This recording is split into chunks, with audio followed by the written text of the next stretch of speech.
The Friends of Albany Hill would like to have you consider either amending the master plan or revising. There are a couple of items that were not so poignant in the 2011 and 2012 master plan. The monarch butterfly study had not been done at that time. It's now partially was done for the trail maintenance during that process. And there are new guidelines now for habitat areas for wintering sites, which Albany Hill is one of them. And we should consider looking into that. There's a couple of other things, but I don't think I need to mention them all. It would be just appreciated if in the next month or two you could bring this agenda and let us speak to it. Thank you. Thank you. Okay. Anybody else have a comment for an item or a topic that's not already on our agenda? Nope. Okay, seeing no other interested parties coming up, I guess the next item is announcements from staff. I have a few announcements, and I'll go through quickly. I would like to, proud to announce that we applied for a few awards to the California Parks and Rec Society. We've won 2 awards this year. The first one was Award of Excellence in Neighborhood and Community Building, and that was for Dinner with Albany. And then Excellence in Park Planning and Development for the Albany Greenway project that you all, most of you participated, and some participated for a very long time, Todd. And then we won a District 3 award. That's our district that we are in for Outstanding Facility or Park, and that's the bus stop parklet, which is very exciting. And kudos to all of you, because that was a long project, and you guys were involved in both of the planning of both of those community building, park projects. A reminder, Brown Act training is going to be February 25th, 6:30 to 8, and everyone should attend. Section B opens on February 18th. Ocean View Park had a sod renovation, and it's supposed to be open on February 22nd, but you'll notice it will not get mowed until March because there's new sod out there. Quickly on Friends of Albany Parks, the cleanup on the 26th of January in honor of Martin Luther King Day had 18 people. They planted 180 natives, and they did weeding and trash removal. And finally, there was a announcement about the name change of the commission. It went through the first of the public hearings last council meeting, which was the 4th. And so its final hearing will be on the next council meeting, and then it will be good to go. So that's it. That's all I have. Thank you, and big congratulations on being those awarded. Awesome. I think, Yeah, it was very exciting. Thank you. Okay, so the next item is a presentation from the Eagle Scout project on Albany Hill.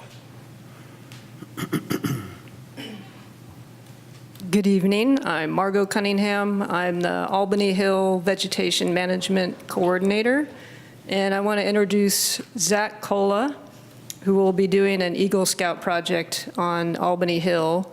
And it's going to have 2 parts. He's going to be building and placing birdhouses in Creekside Park. And he's consulting with a bird expert named Ralph Pericoli, who leads bird walks on Albany Hill. The second part of his project is going to be removing a 20 by 20 foot section of Himalayan blackberries, which is an invasive shrub that's growing on the east side of the hill.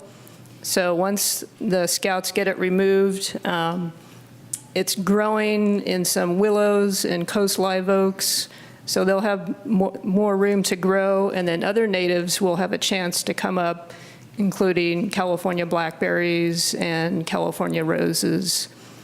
All of the work will follow guidelines that are in the Albany Hill Vegetation Plan. And I'll let Zach give a few more details about the project. All right, so I'm Zach. As you heard, I will be doing the project on Albany Hill. I'll be building 4 bird boxes for some of the native birds, and I will mount them on trees with the help of Ralph, the local bird expert. And I will also be removing the section of invasive Himalayan blackberry bush, which is taking over a lot of the space where native plants should be. It's about a 20 by 20 foot area, and I'm going to work with my troop, and we're going to remove all of it, and then we'll have the city come pick it up and take it away. Yeah. Any questions? How did you decide on this as your Eagle Scout project?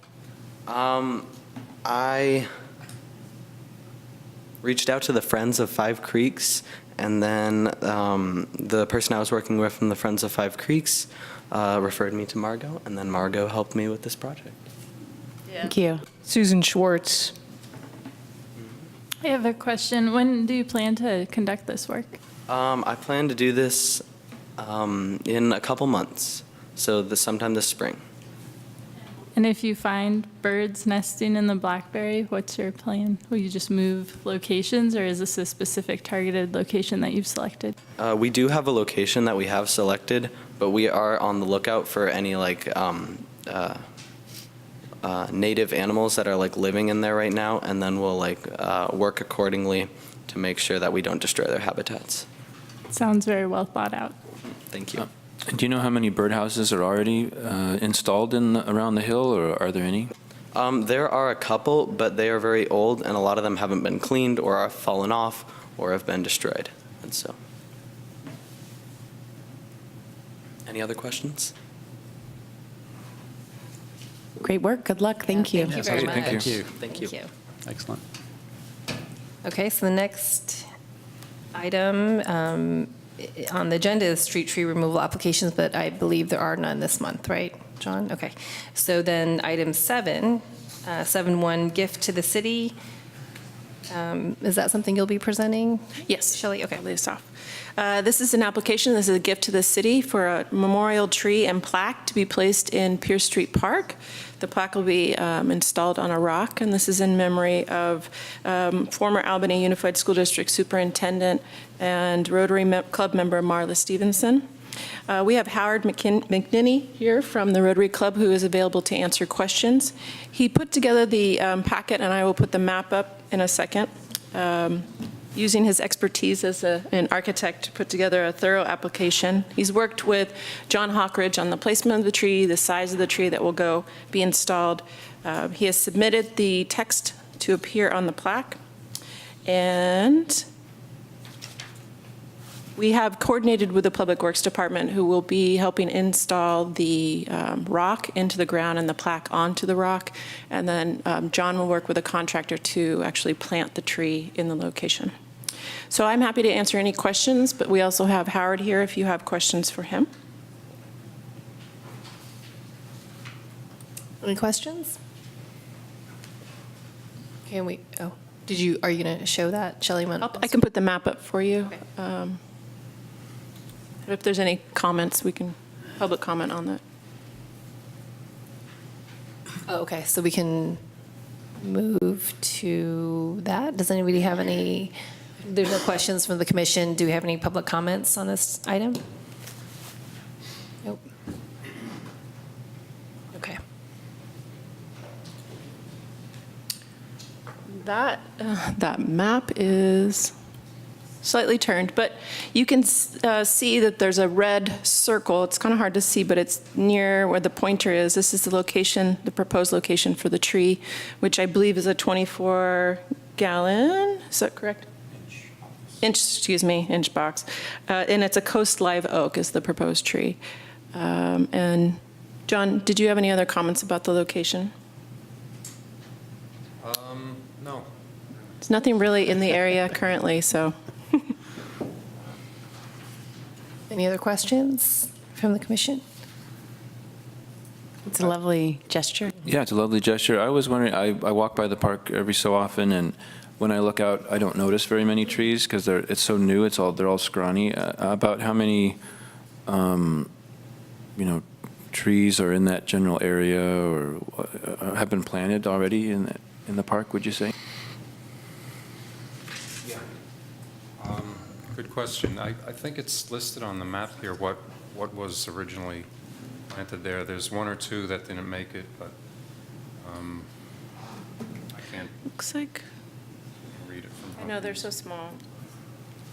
Well, I have to confess that today was the first day I went down there because of this item, and I think it's a great location. I think it's a beautiful idea. I think it's going to be perfect. I have nothing negative I could say about it. I think it's awesome. The other trees are coast live oak and redbud. Right, yeah, I think it's great, yeah. Okay, sounds good.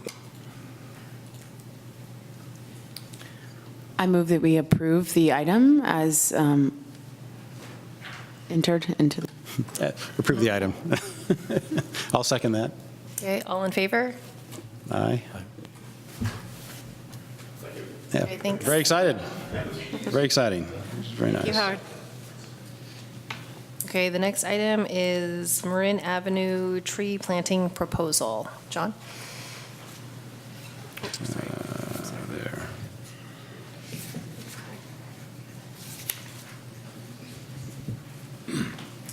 Okay, while this is coming up, I put together a plan to plant the newly developed stretch of Marin Avenue from San Pablo to Masonic, basically, where power lines were on the ground, a bike path was developed, and a lot of changes were made. In the process, I'm not sure exactly when, but several years ago, several large trees were removed, in my opinion, a little prematurely. So we've been without trees in that strip of the street for a long time. So I put together a plan to plant 41 trees, and I chose a variety of trees. I looked at each location is a little bit different, the size of the planting strip, street signs and bulb outs and crosswalks, whatever, all kind of dictate what I felt would be a good species or a good size tree for each location. So let me go through. I just put together a list of all the different species and some examples.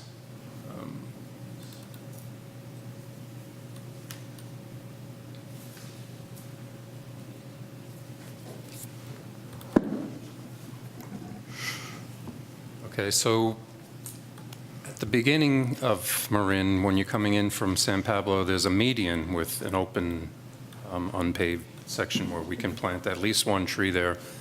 So I chose a ginkgo tree. It's a beautiful tree, beautiful golden fall color. In the winter, it's got a unique shape and visual interest to it. I figured this would be a good, something a little bit different for the entrance, the sentinel, whatever, for Marin Avenue. So there's a picture of the fall color. And I have a lot of details, characteristics about the trees listed here. I don't want to go through all this. It'll take forever to read all this, so we'll just go through quickly.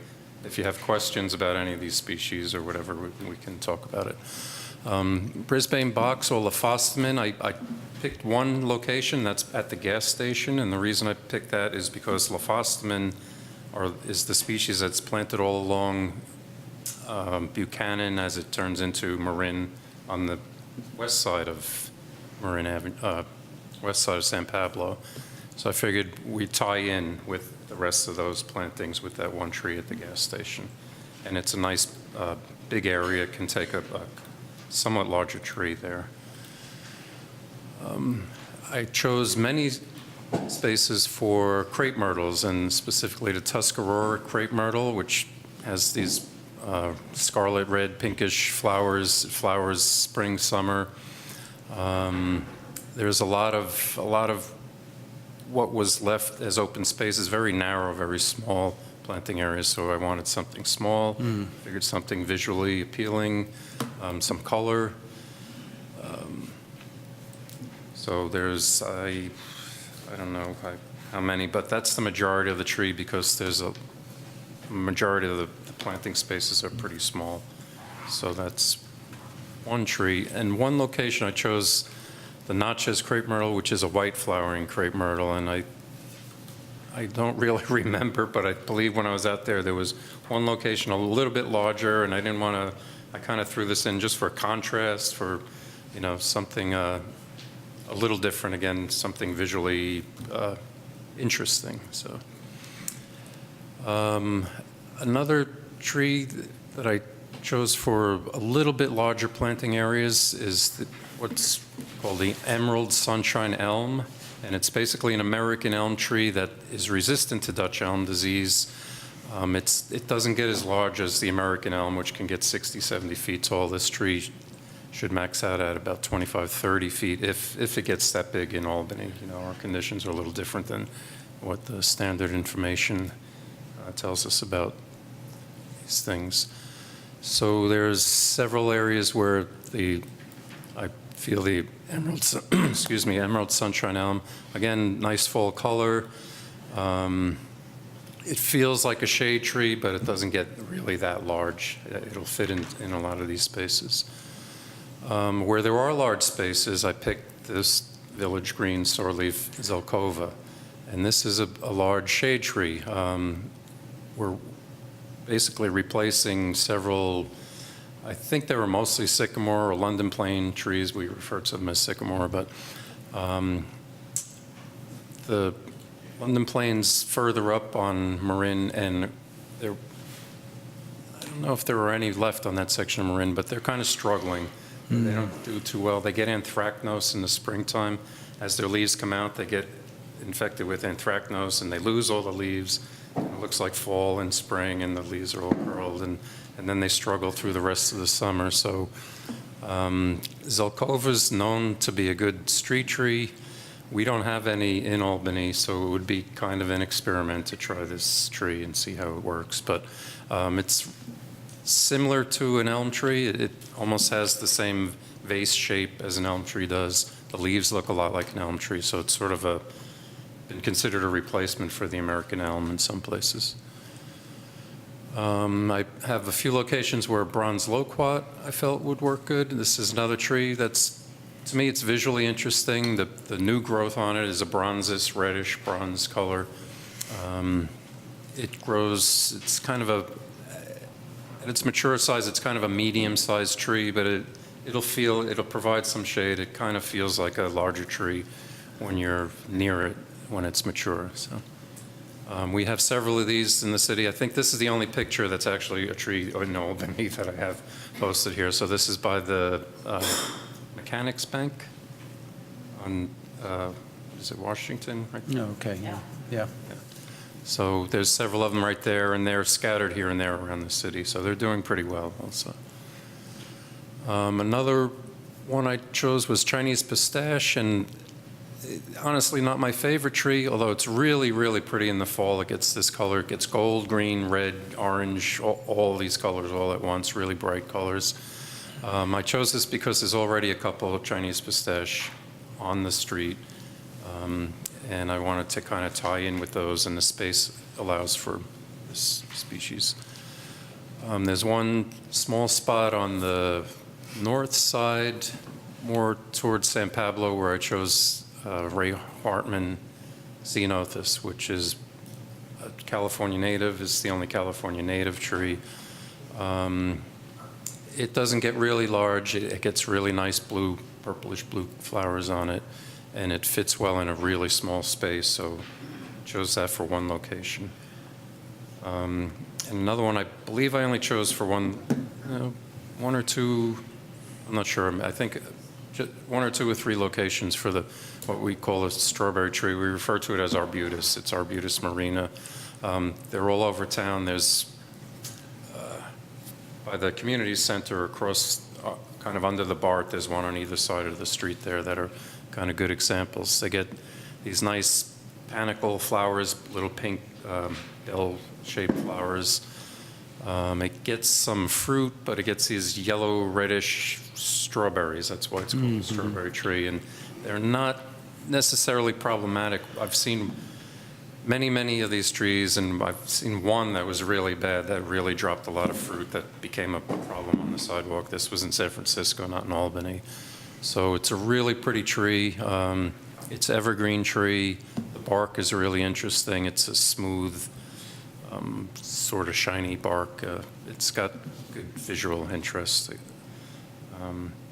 So that's it. Those are all the species that I chose, and I don't know if I have. No, I don't have the map here, but there's a map I think went out in the packet maybe where I showed where all of these trees, I feel, should be planted, so. So I'm presenting this to you for your approval, for your discussion, for options, opinions, just whatever.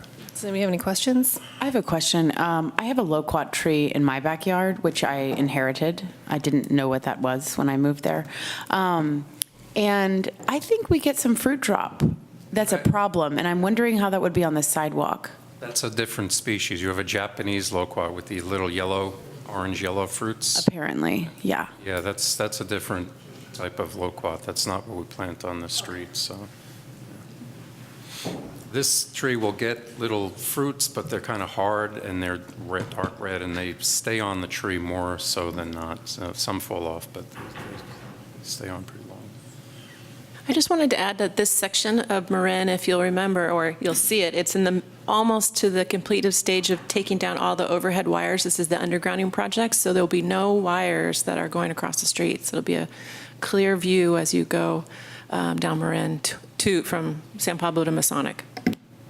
So, and with that, the Zelkova or whatever large tree we plant there are only a few spaces. If we could, I would love to plant the whole strip with a large shade tree like that, but it's Yeah, just not- curious about that because it looks wasn't like, planned out that way. So. I just have a question because it looks like the majority, there's only like 2 large trees. And I'm just curious about the limitations there. It's great that there's no overhead wiring limitation. Just wondering what that limitation is. It's the width of the planting strip. There's a bicycle lane and there's parking, and a lot of the sidewalk got pushed in, and also there's a lot of underground vaults, PG&E and whatever the overhead utilities. They put the vaults in the planting strip. Almost, I think all of them. I don't think any are actually in the sidewalk area. They're in the planting strip. So I'm not happy with the design that much, but that's how it is, and we plant around them. We can plant near them, but they take up a lot of space. But most of the other areas, especially the strip between Canes and Stanage and towards San Pablo, it's really narrow there. That's why I chose the smaller crepe myrtle trees for those areas. We received a public comment that was sort of reacting to the fact that it's Marin Avenue and that's, typically that might have sort of all the same trees.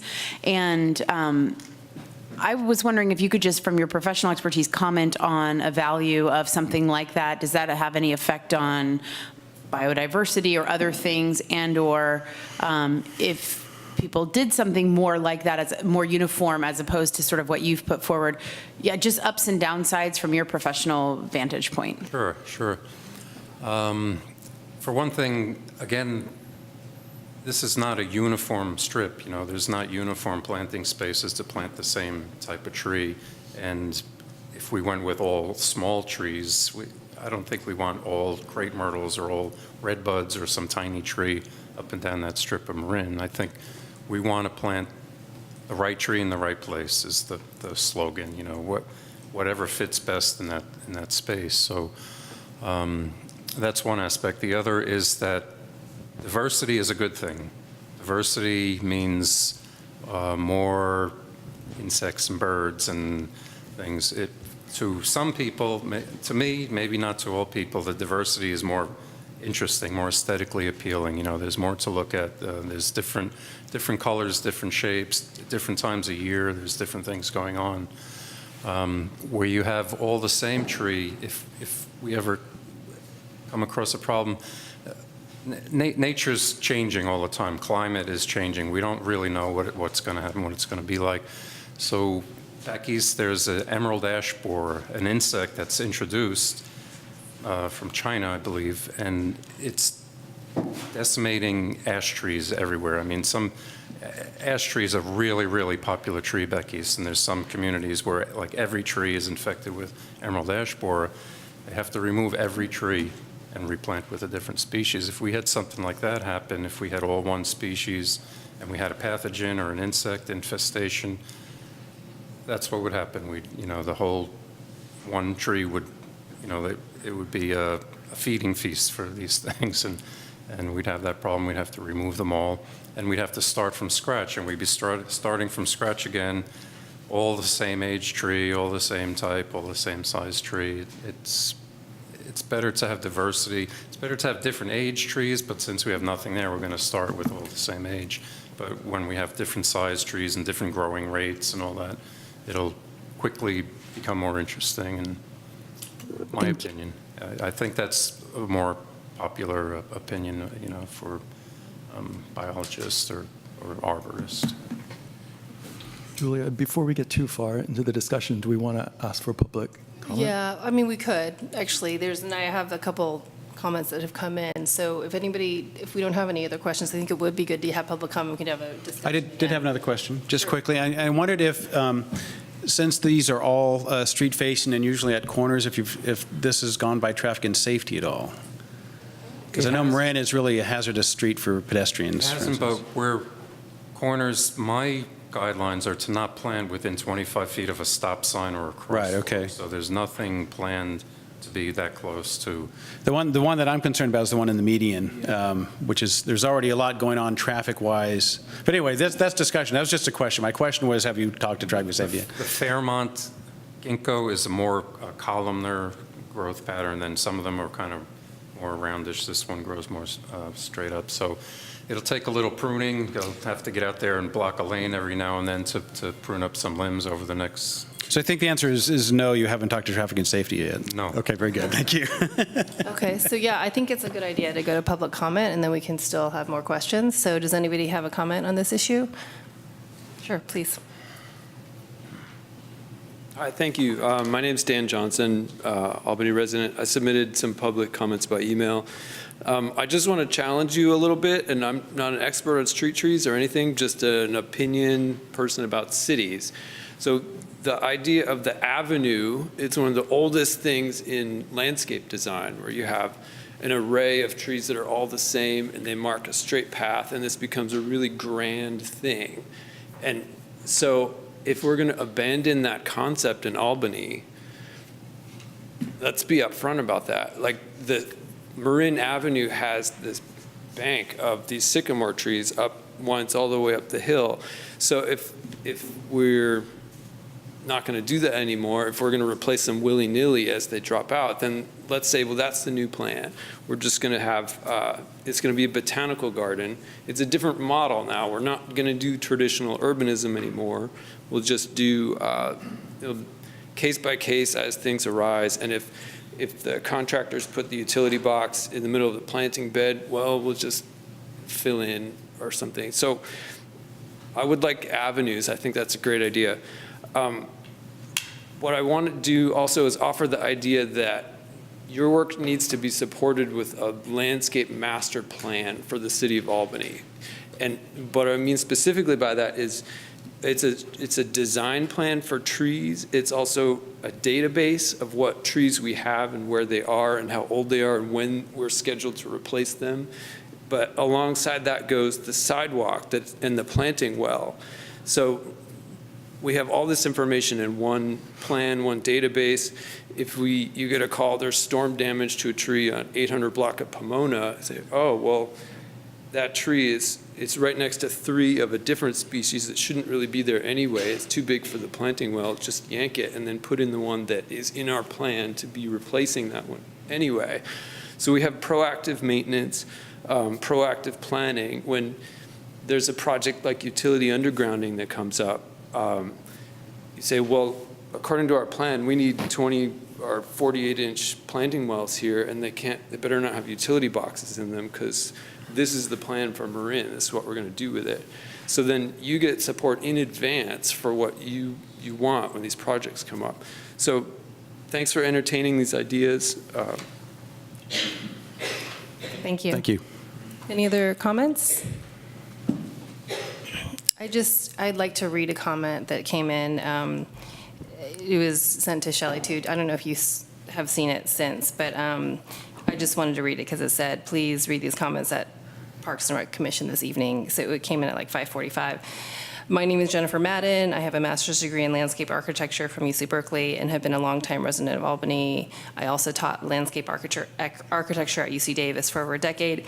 I am a huge proponent of adding street trees to the city and was featured in the following state film for spearheading planting of trees in Albany. I've reviewed the Marin Avenue tree plan, and although I appreciate the selection of hardy, drought-tolerant trees, I have design reservations concerning the overall plan. Marin Avenue is a large boulevard, and the entry to our city, it should have an elegant set of large trees of the same species lining both sides of the street to add grandeur and color to the boulevard. Crepe myrtle and ceanothus, thank you, trees are just too small for a large boulevard like Marin Avenue. For overall design, the ginkgo or elm called out in the plan would fit this design criteria. I think the city should hire a landscape architectural firm who deals with cities to make more recommendations. This is a long-time commitment to our city, and the tree should be spectacular. Thank you for your time, Jen Madden. Sure, I agree if we could do that, if we had the room to plant the large grand trees, I would love to do that. So before we throw uniformity, out of the plan, is there a maintenance plan in place for all the various trees that you're in reference to? For this project? Yeah, for that particular project you mentioned. I mean, it sounds great, and the word diversity is a hot, but I can also see the uniformity on an avenue as well. And I think that it's, to me, you correct me if I'm wrong, John, but when you understand the maintenance that's required for a uniform set of trees, it seems to make things a little bit easier to me. I don't know.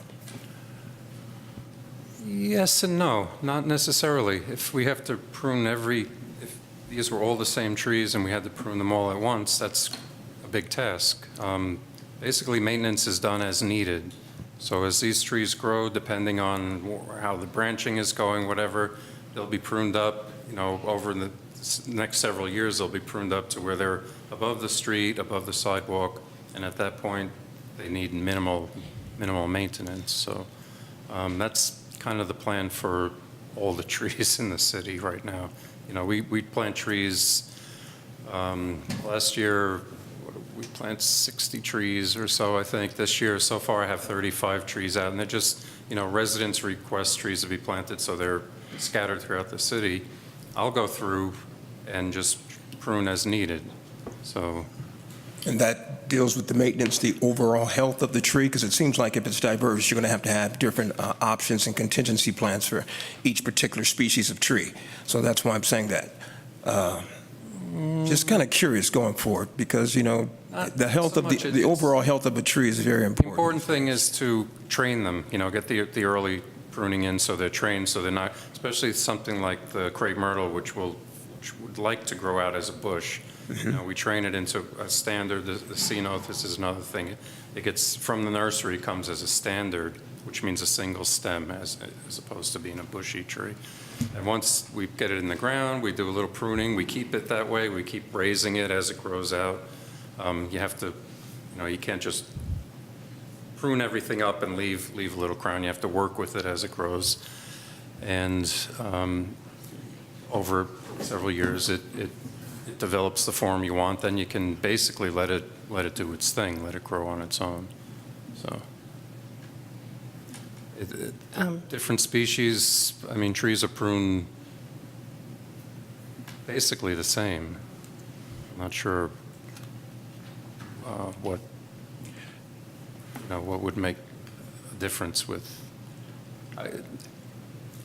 My question, which is what I'm hearing, and I'm learning from you as well. I'm not the arborist or landscape professional, but with having various types of trees up and down an avenue, it is a little different from the norm. It is. And I understand training and pruning. Obviously, you're going to have help with that. And you'll have a plan in place, or is there a plan in place and the assistance to help do that? And it seems like that's going to vary, whatever that might be, with each particular species, which seems to me to make things just a little bit more complicated. I understand what you're saying. It could be a little bit, but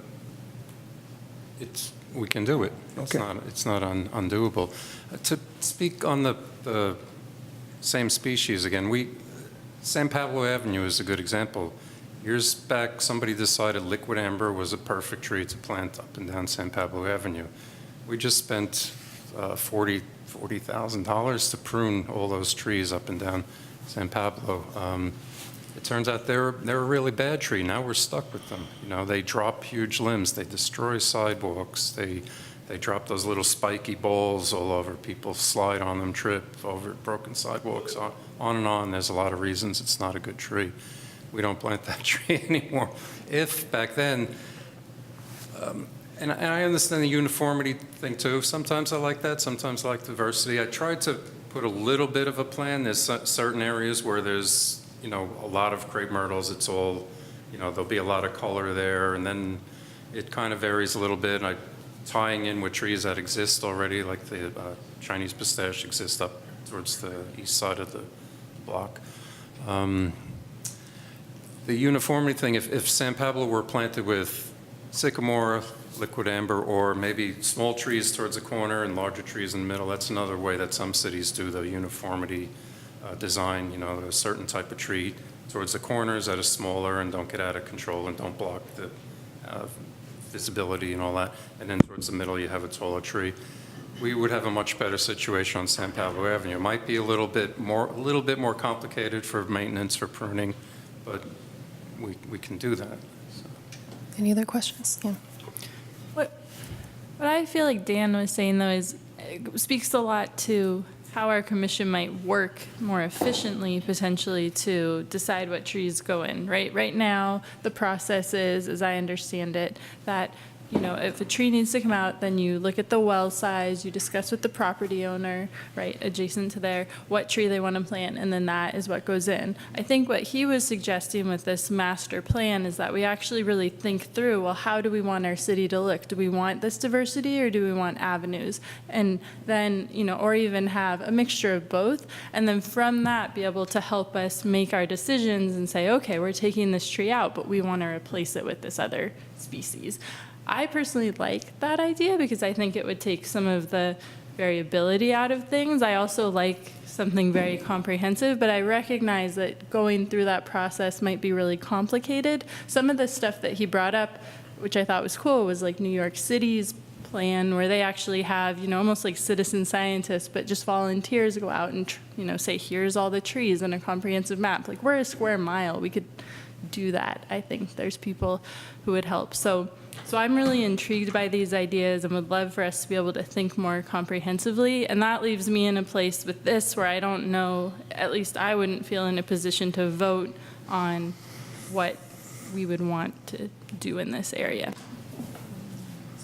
Yeah, thank you. I actually agree with you. I feel like what's uncomfortable for me is I feel like that Marin is such a high-profile avenue and the entry point to our city, and I just feel like, honestly, I don't feel like I have the expert eye or even the vision to see how what you've presented would look on, you know, actually developed out. And so I think it would be helpful, even though it may slow things down a bit, to have some more thought out plan, you know, that involves more public input and more just for this particular avenue specifically. And then also, I think we'll talk about this more at this side of the city tree removal policy, but I think there is this call for an overarching sort of tree policy that Todd and Terrace and I have already talked about. But I also wanted to make the point that I spoke with Nick Pilch. He didn't ask me to say this, but I spoke with Nick Pilch. I think council would be supportive of putting some consulting,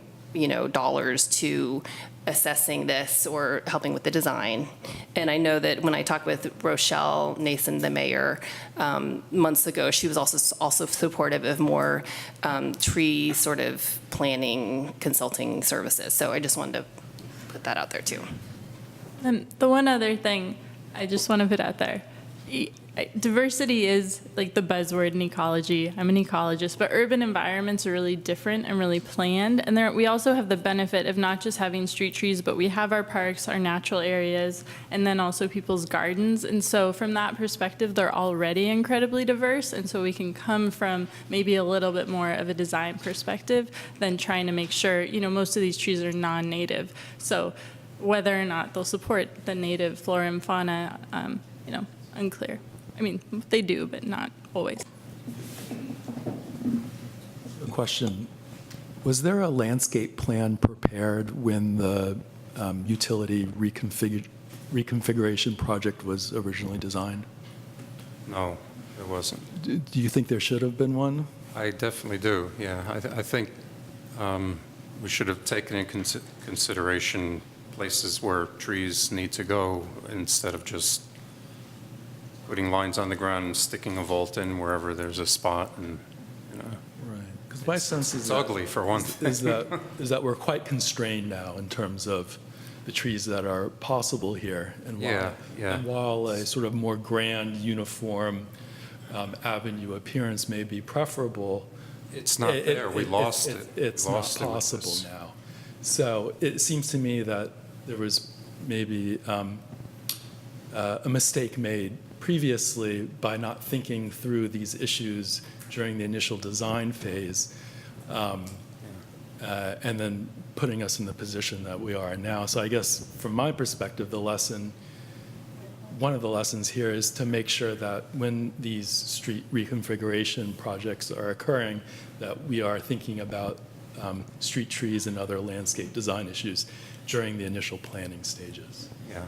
That's a question, that is a question, not to say that we would do this, but is there any room, Mark, do you know, with these locations for, if it wasn't exorbitantly expensive to increase those tree wells? I'm just wondering if it's a limitation, just, of what we got, or what is the potential?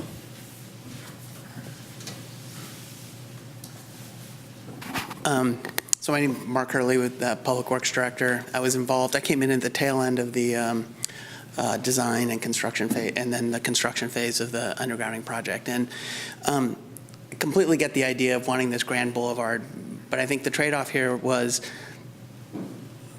the utilities are really shoehorned in there, and there's really just not a lot of space when you look at where you need to put the utilities, the space you need for the utilities, the bike lanes, the parking, the traffic lanes. Doesn't leave you with a lot of space.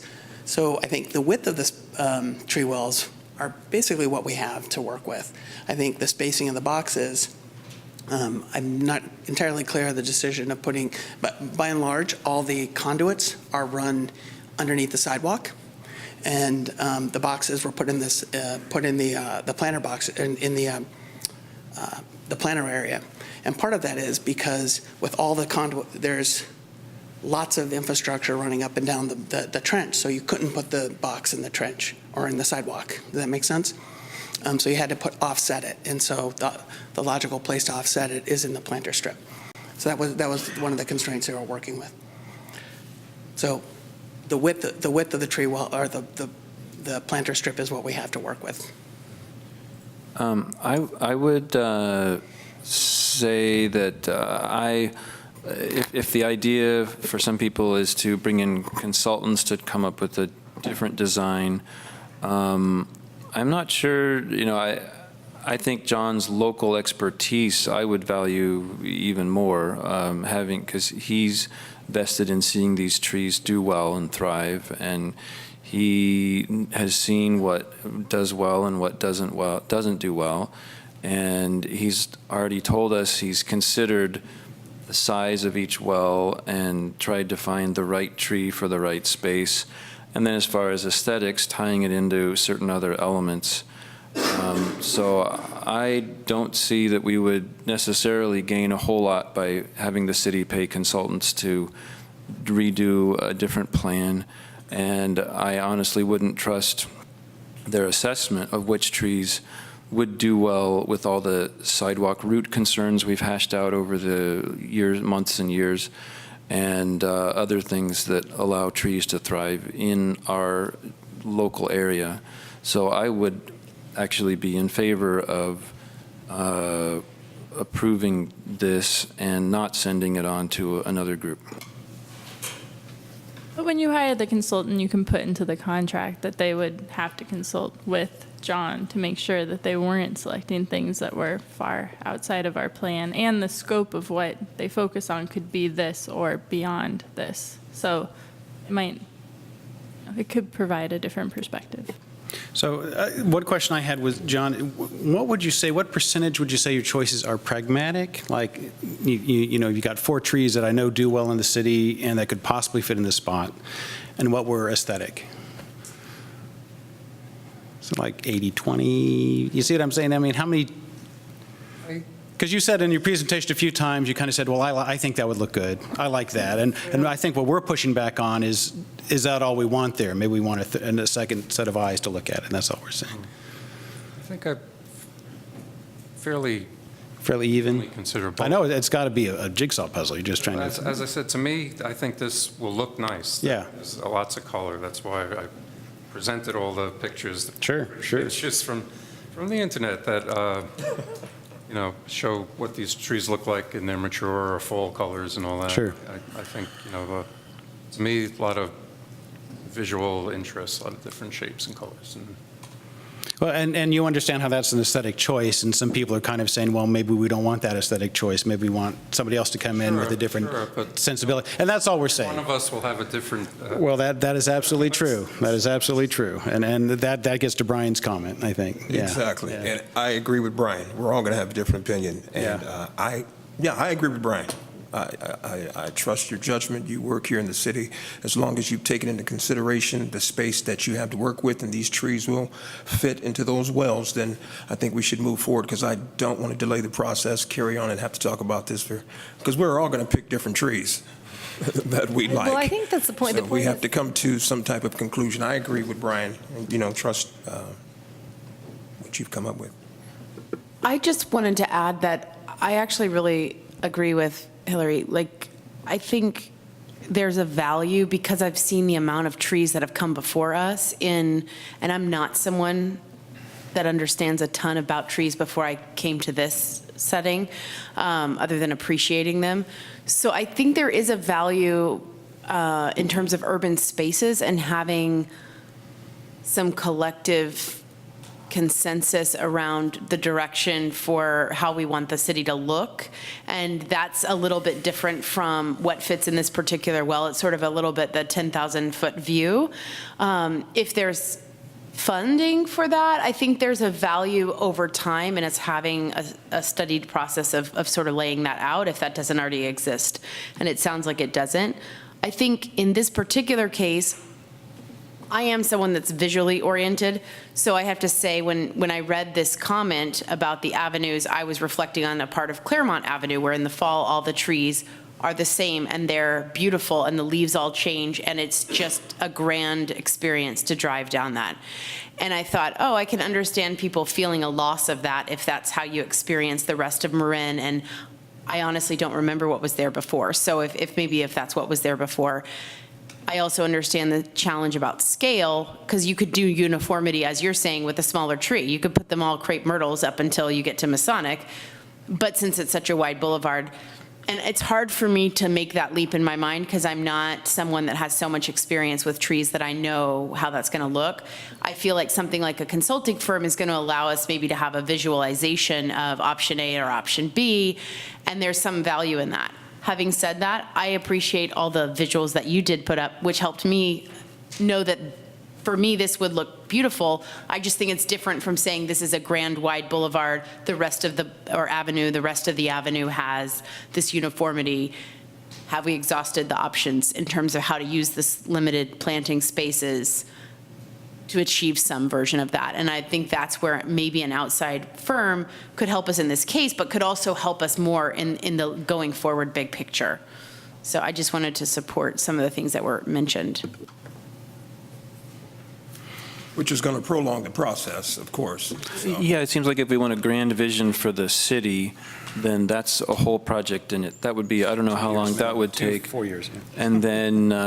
And then we could start thinking about then we start getting the, consultants working on this patch. I don't see that. Is it realistic that it would probably be 2 to 4 years to do something like that? Yeah. I think it's Anything true with master plan in the name? Yeah. But I don't think that it has to be, we don't have to do the whole master plan and not look at this separately. if there's some political support to get a different set of eyes on this. It's just, to me, I feel like this is a big decision for, 40 trees in literally the welcoming mat of Albany. I mean, how many thousands of cars go through Marin Avenue, and that's the entry point. So I like the idea of being more thoughtful about it, and I do think that we could scope a consultant to just have just even to take a second look, not to say redesign, but to take a second look and give us more perspective and a visualization, because it is hard. I really don't feel like I'm an expert on this in any way. And so it's hard for me to say, okay, let's go ahead and approve this plan for the entire city when, for 100 years out without being more thoughtful about it, even if unfortunately it does mean waiting a little bit longer. If I could just interject on the grand master plan vision, is that probably will not fall within the Parks and Rec Commission's Sure. purview. I think we so understand that's- that. Okay, I just think we want to make understand sure that, that it yeah. won't.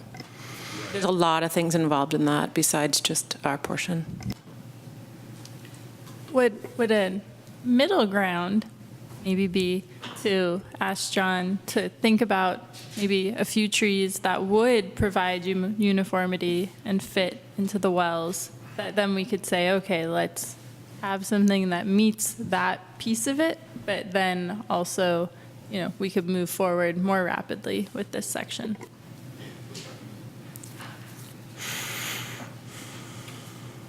I'm not sold on uniformity, so John's already given an example on San Pablo when uniformity was a bad thing, and disease infestation can also be a bad thing.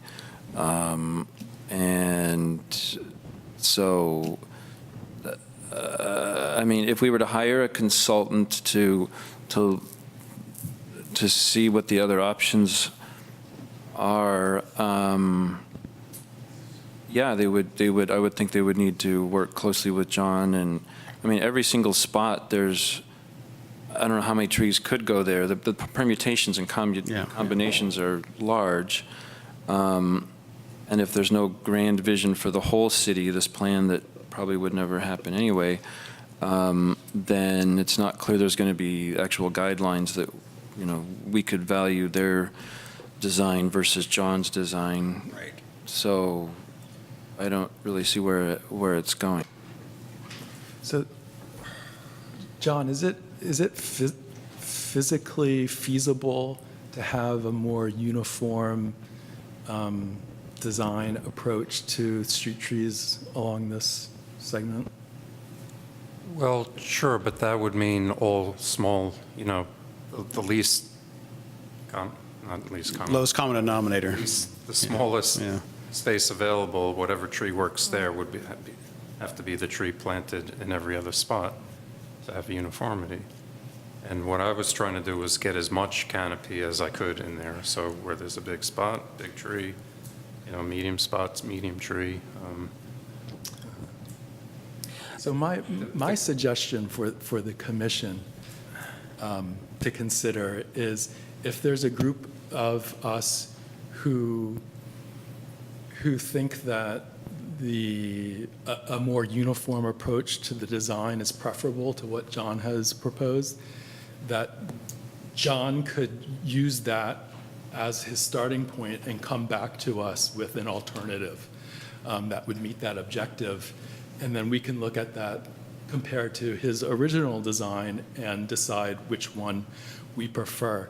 I think at this point, I would not be supportive of spending city money on bringing in a consultant for that. For that exercise, I think that our staff has the expertise to come back with sort of an alternative, and then we can consider that and then move forward. That having said, I think I'm in a position where I would be comfortable voting in support of the design that John came to us tonight. But I can understand that if there are other design preferences among commissioners, that it would be reasonable to have an opportunity to consider that before making a final decision. And there are already a few different species on the street, so uniformity may mean removing healthy trees or semi-healthy trees. There's London Plain in front of Community Center, which don't look that great. There's camphor down the next block. There's Chinese pistache across the street. Yeah, I mean, when I thought about this and spent, a good 20 minutes on Google Street Views thinking about this, I came to the conclusion that a more eclectic design approach to this area was preferable to an attempt to have a more uniform experience just because of the existing conditions. And I felt that an effort to have a uniform approach to the street trees would actually end up not really working, and that being counterproductive to the goal of having this sort of more grand avenue experience. And so I guess, having sort of listened to people's comments and thought about this and looked at this at the plan, that's the conclusion that I came to. And I think what needs to be said is we're not going to get the Grand Avenue. There's too many competing forces at work there. There's the bike path, there's the sidewalk needs, there's the traffic calming on Marin. There's all these factors involved. And then the utilities. We're never going to have room for the huge trees that I think we all kind of are picturing when we say uniformity. That's not what we're talking about. We're talking about a bunch of medium-sized trees, and then I like the idea of where you can, the 2 or 3 really big ones, because you can, but so we're not going to have the Grand Avenue so much, we'll just have the Uniform Avenue, which is value too. I'm not saying it's not valuable, it's just saying. Yeah, 'cause that's the concept of an avenue, but understanding what you just referenced, it's going to be pretty much impossible because of what's already in place, the trees that already exist. So uniformity, no, that's not going to work. So what you've come up with, it seems to me you've put some thought into this. It's time for Do we have a public comment on this item in particular? I just wanted to make a comment on the trees if I could. I'm an Albany resident. My name's John Swindell. I'm really here for the pickleball, but I love trees. And I think your designer made a good comment about the uniformity a lot of times being a problem. Look at the camphor trees. We need more trees in Albany. Usually when there's a problem with a camphor tree, they get chopped down. And we need a lot more trees on a lot of the side streets. And it's a lot of work just to get a few trees planted here on Marin. I can see that. And I think you guys all want this avenue idea, this sense of grandness and uniformity. But I think what you're really looking for is identity. You want to be able to recognize where you're going. You're in a place where you know where you are. And I think that just a few grand place trees would be a good idea. Like you have on Solano, you've got those magnolias on different corners. And you kind of know where you are and you recognize certain things. I think the diversity is good. Uniformity is great, but this is not, South Carolina. And plus, big trees are hard to take care of, and big trees cost a lot of money. And I know Albany doesn't have a lot of money, so you have to be somewhat considerate as to when you plant these trees, who's going to take care of them, and does the Parks and Rec Department have the kind of money that you need to take care of this grand vision? And let's talk about the pickleball. That's right. I'd like to apologize for using the word uniformity tonight.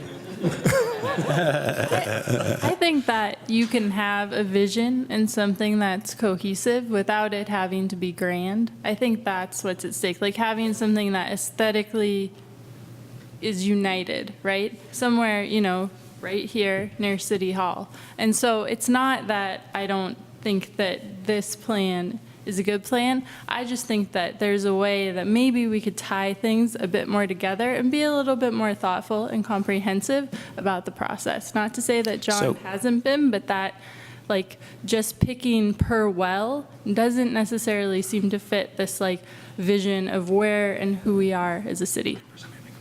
Yeah, I agree. So is there anybody want to make a motion? Is there a motion to be had?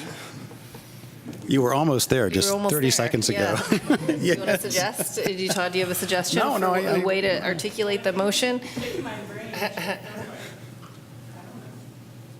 Yeah, I think we need a motion. I agree. Well, I think we have two things before us. One is approve the plan, go ahead. I don't think it's realistic for us to expect there to be, an overarching plan for the city before we make these decisions, because it's going to be a while. So the other is to ask John to come back with a revised plan next time. I kind of see those as our options. Do people agree? I agree. Like what Ben brought up, the two options, Yes. right? Yeah, exactly. I thought that was a good motion, too. I thought you could make that as a You want to motion. make that motion, Ben? Well, how about I'll start with the motion that I prefer? Very good. We can also do it, yeah, sure. That would be to Yeah, absolutely. approve the tree planting plan as it was submitted tonight. Do we have a different, Shelley, how does this work? If you know that there's going to be two motions, you vote on one first, and then you vote on the second one? Yeah. Well, you don't know that there's going to be two motions. You're right. So If you it just, passes, whatever you're motion done. comes first, you just vote on. Yeah, we need a Right. second for this, yeah. Okay, do we have a second? I second. Second. You second? I seconded first. I need clarification, because I'm actually supportive on both sides. I just want to make, so if we can't know that there's going to be a second motion, that it would come back next month with a second plan? We're voting just So based on. if it passes, there's no need for a second motion. If it doesn't, you can make the second motion. Okay.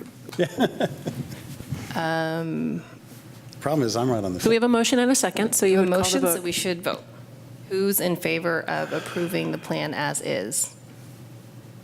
We have three. Who votes against approving the plan as is? I'm kind of okay.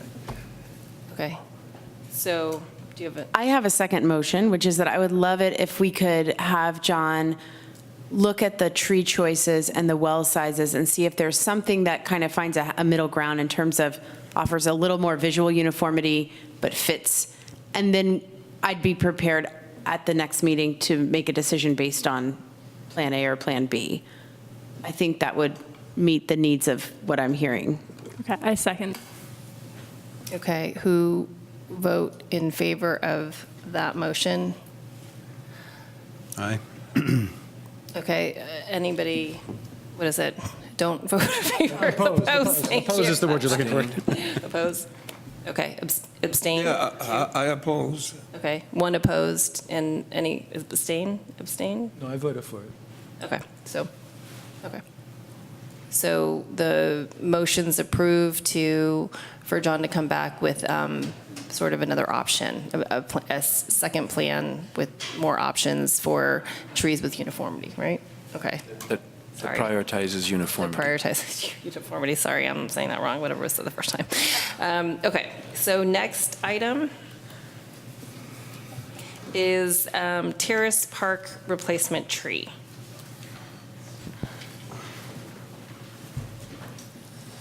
Okay, here's another tree choice. What is happening here in Terrace Park was the last meeting or a meeting before we voted, or you guys voted to remove the camphor tree that our outside consultant determined is one of two trees that needed to be removed. The other tree was dead, and that's already removed. The camphor's still in place, but we have a contractor lined up to do the work. So the question is, what do we replace the tree with? And I came up with several options. My first option, again, was Zelkova. It's a tree that's highly recommended every time I go to an arborist conference or whatever. Zelkova comes up. It's a great street tree. It replaces the American elm. It's Dutch elm resistant, all that. It's a nice shade tree, nice large canopy. But there are some other options, and what I feel, and I think what we want for the city or for a park, is to replace a large tree with a large tree. So the first option is the red maple tree. We have several of these in the city, but none of them are mature. There's several new red maple trees, including one in Memorial Park that was planted as a memorial. There's one in Terrace Park in the northwest corner of the field. There's a little section of the field that sticks out. There's a red maple right there that's been there for a few years. So this is your typical large East Coast deciduous tree, nice full color. It's a tree that lots of people like. It's a maple. People love maple trees. I don't know. It's one option. A maple likes a little more moisture, but I think with the field there's moisture, there's irrigation also. It could work there.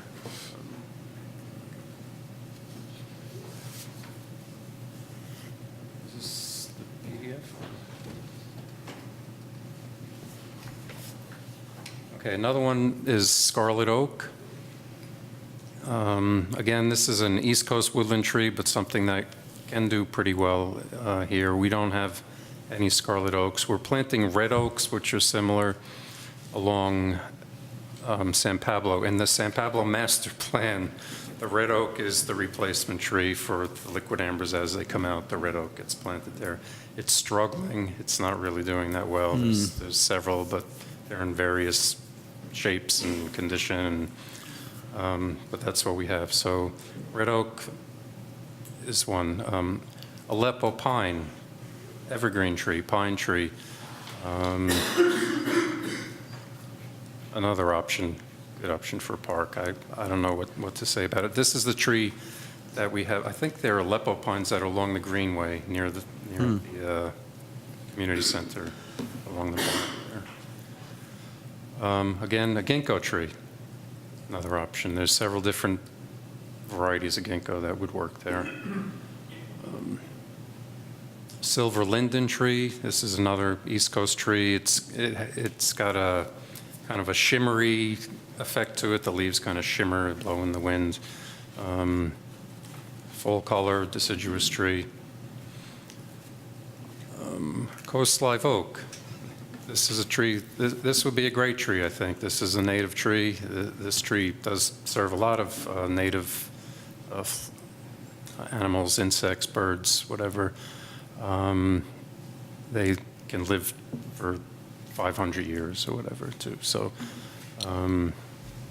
that's an option. It's not a deciduous tree. It's an evergreen tree. Chinese elm. Berkeley has a lot of Chinese elm trees. They seem to do well. They're on Hopkins Street where I live. There's lots of them, and they're a nice shade tree. They're more broad tree, kind of a little weeping form to them, but that's an option. And then the Zelkova, which again resembles an elm tree, American elm. It can get pretty large. We're not sure here in this area how large they really grow. The form is said to be vase-shaped like this picture, like an American elm, but I've seen them where they get a little more scraggly and a little unruly, not so symmetrical. But basically, that's the. I think that's all I have. So. Any questions? Do we want to go back over, look at? I have a question. So this tree is right by that path in Terrace Park. So I guess I'm just wondering which of these options kind of drops the fewest leaves? Because I'm worried about that becoming an issue right there. That's a good question. There's two evergreens, and they both drop things, but not all at once, but continuously a little bit here and there. So the pine and the live oak. They could both be messy. I'm not sure. We have maintenance there. I don't know if they go and I imagine they go and blow the sidewalks there. But then the deciduous trees, they drop their leaves all at once, and there's one cleanup, and it's good. Why not a camphor? Because there's a line of camphors there. Well, I mean, I'm sure there's a reason. I'm just asking. I think the mature camphors that we're seeing are struggling. I think drought is really affecting the camphors. There's been a lot of dieback in the tops and the camphors, and it's something we took off our list, so I didn't really consider that. And it does, in cases, it gets a really huge root. Right. That's true. A couple in the city the size of a bathtub or larger. So But in this case, the roots wouldn't be as big of an issue, right? Because it's in the park, or is it close to something? It's close to the pathway, so it could be. It's hard to say with that. But And it's up against a fence. It's between a fence and then like a curb and then the pathway. Yeah, like maybe 8 feet. I'd just like to comment supporting the colorful autumnal trees, because I think we don't have as many of those in the city as I remember from living on the East Coast. So I'm supportive of the red maple, but I think is this just the question portion? Yeah, I guess we should ask any other questions, and we can take public comment. I have a question. The rate of growth of these trees, is that variable at all? And are there certain species that will grow faster than others? Yeah, and it depends on moisture and how much moisture they like, but I think any of these trees, these photos that I'm showing, this is 30, 35 years on, you know, and any tree we plant will start out as a basically 6 to 8 foot tree in a 15-gallon pot. So it could be, you know, a crepe myrtle or whatever. It's going to look the same for the first few years. And then depending on the soil and the moisture and all that, it'll take off at their different rates. So, Are there any of these options that are notoriously slow-growing trees? Yeah, good question. I would say that the Aleppo pine is probably a slower growing. I'm not really sure.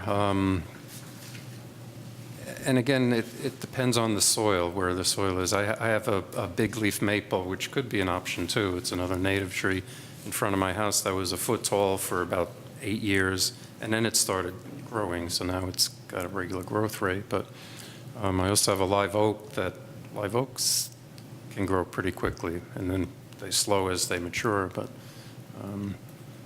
the other trees, I don't really know. I don't have the experience over time with planting and seeing the growth rate and how long it takes to reach a mature size like this. Not in California, anyway. Thank you. Any other questions? Any public comment? Please. We go from talking about the grand boulevard of trees to one single tree. I'm Bill Cooper. I am the immediate neighbor who shares the property line with the park at that point. That fence you mentioned is our backyard. Basically, Terrace Park, as you know, is unique in that it is almost completely immediately surrounded by private residences. And I don't know if there is really even a similar situation elsewhere in Albany with the parks. But I'm asking that the city work with us as a good neighbor would in our little urban village. I always see the sign about urban village, where if you've got putting in something that's going to impact your neighbor, you will work with them on it. We currently have a small window of a view into the park and a little bit beyond that allows us to see what's going on in the central area, like I say, as well as giving us a feeling of some openness and a small view beyond the park. The park is very secluded from public view, as you know. It's not unlike Memorial Park, where it's got the city streets all around. This one is really seen only primarily by the houses on the east side of the park, because of the way the elevations are. I think safety in the park is significantly improved because we can see into the park. I also think that the security of my house is improved because it is visible from the park. If I'm going to be out there committing a crime, I'd want to choose a less visible spot. And we do see and report things in the park because we can currently see into the park through our window of a view. So I'd like to, I'd like to preserve the sightline window to the park and beyond. The window I was trying to figure was probably about 20 feet wide. It starts about 5 feet off the ground and goes up to probably about 15 or 16 feet from the ground, again, because of the relative elevations of the houses versus the park in that area. Our line of sight goes around the existing tree. The existing tree is very lean, and you're talking about a large tree. I mean, campers are large trees, but the existing tree is very lean, and its leaves and significant branches are over 20 feet above the ground. They're way up high there. Anyway, my first request is that you not put another tree in this location at all.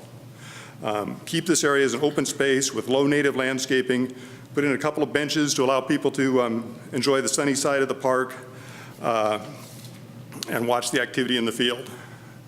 As I said, the current tree has little visual impact in the park because of how it's lean and just up there. So what you're taking out isn't going to be a significant visual loss to the park in terms of some big significant tree to the park. There are several other trees in that immediate area, including a large one in our backyard and 2 mature camphor trees that are in much more typical shape. So anyway, we can see under those trees because they're so high enough. I'm not an expert on trees. It appears that all of the ones that are pictured would completely obstruct the window that I'm talking about. They actually grow to be very big and have very big bottoms on them. Anyway, these trees would block our window, the window I'm talking about. It'd be like a wall is put right in our face. Even the one you described starts at 8 feet up, which would be right in our view window.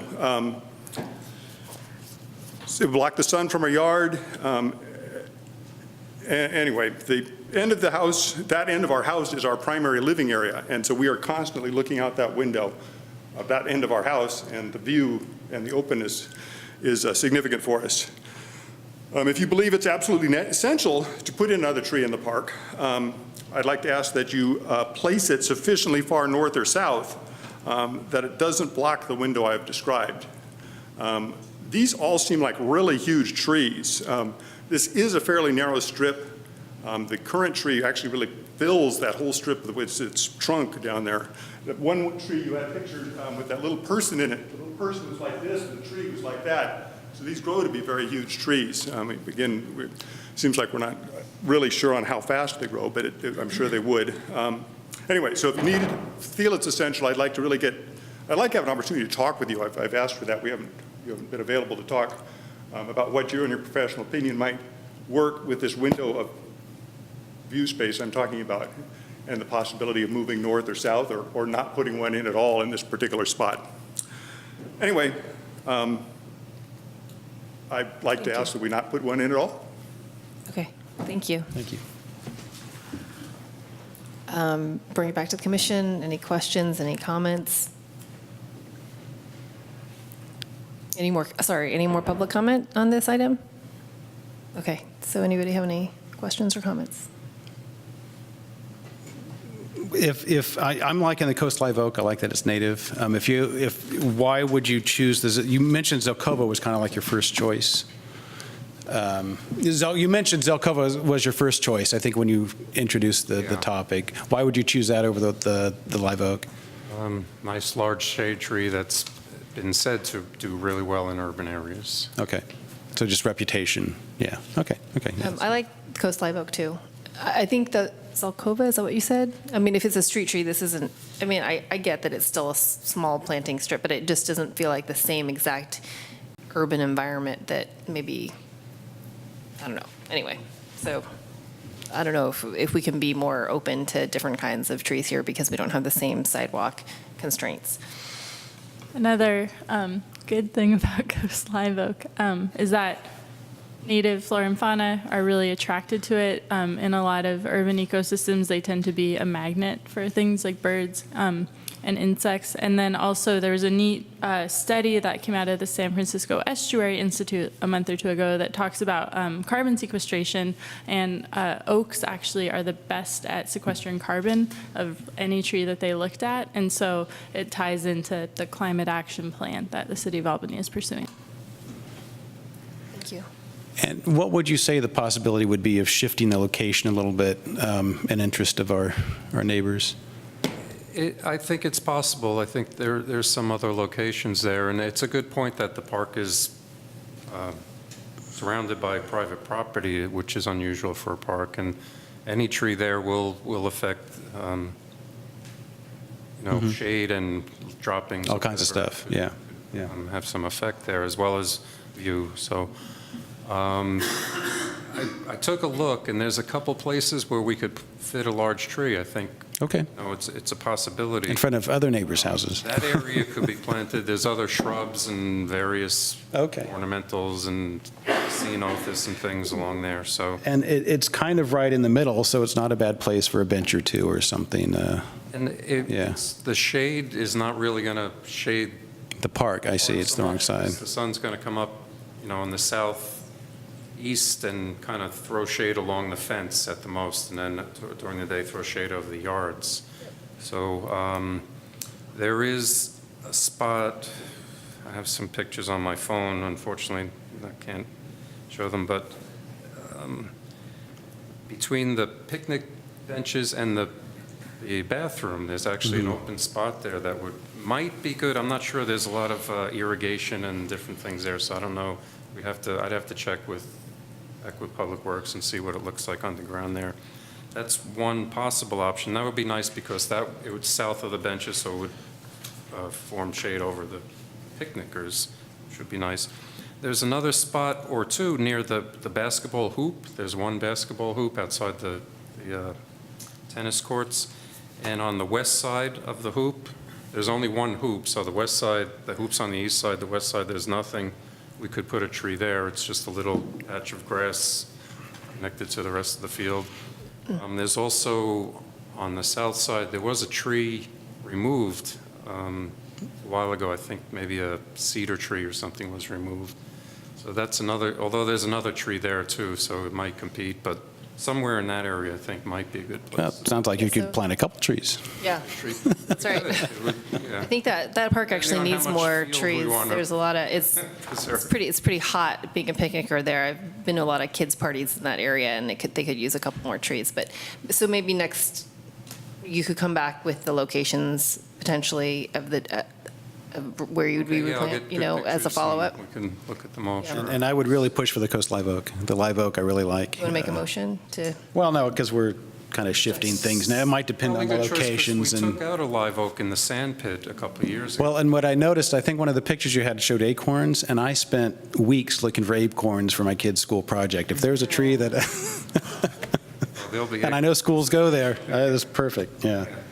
Okay. So what did you need from us for this one? It was a recommendation the commission select a tree species, so Or do we want to? do you want to make a motion? Can I make a motion that the specified type of tree be Coast Live Oak, but that John go back and look at the appropriate location? Yep. I'll second that. All in favor? I agree. Right. Okay, great.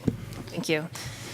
Next item, street tree removal policy subcommittee. So the commission will review and discuss the proposed changes to the policy. Recommendation that the commission discuss, comment, and approve a final version, if ready, to be presented to council for approval. Do we want to, does anybody, Todd, do you want to talk about this one or intro this one at all? Just for the rest of the commission to know, we met, I think a couple weeks ago about this policy and crafted some changes. There are some comments that related to trees in general that I think might make more sense to discuss during the work plan item.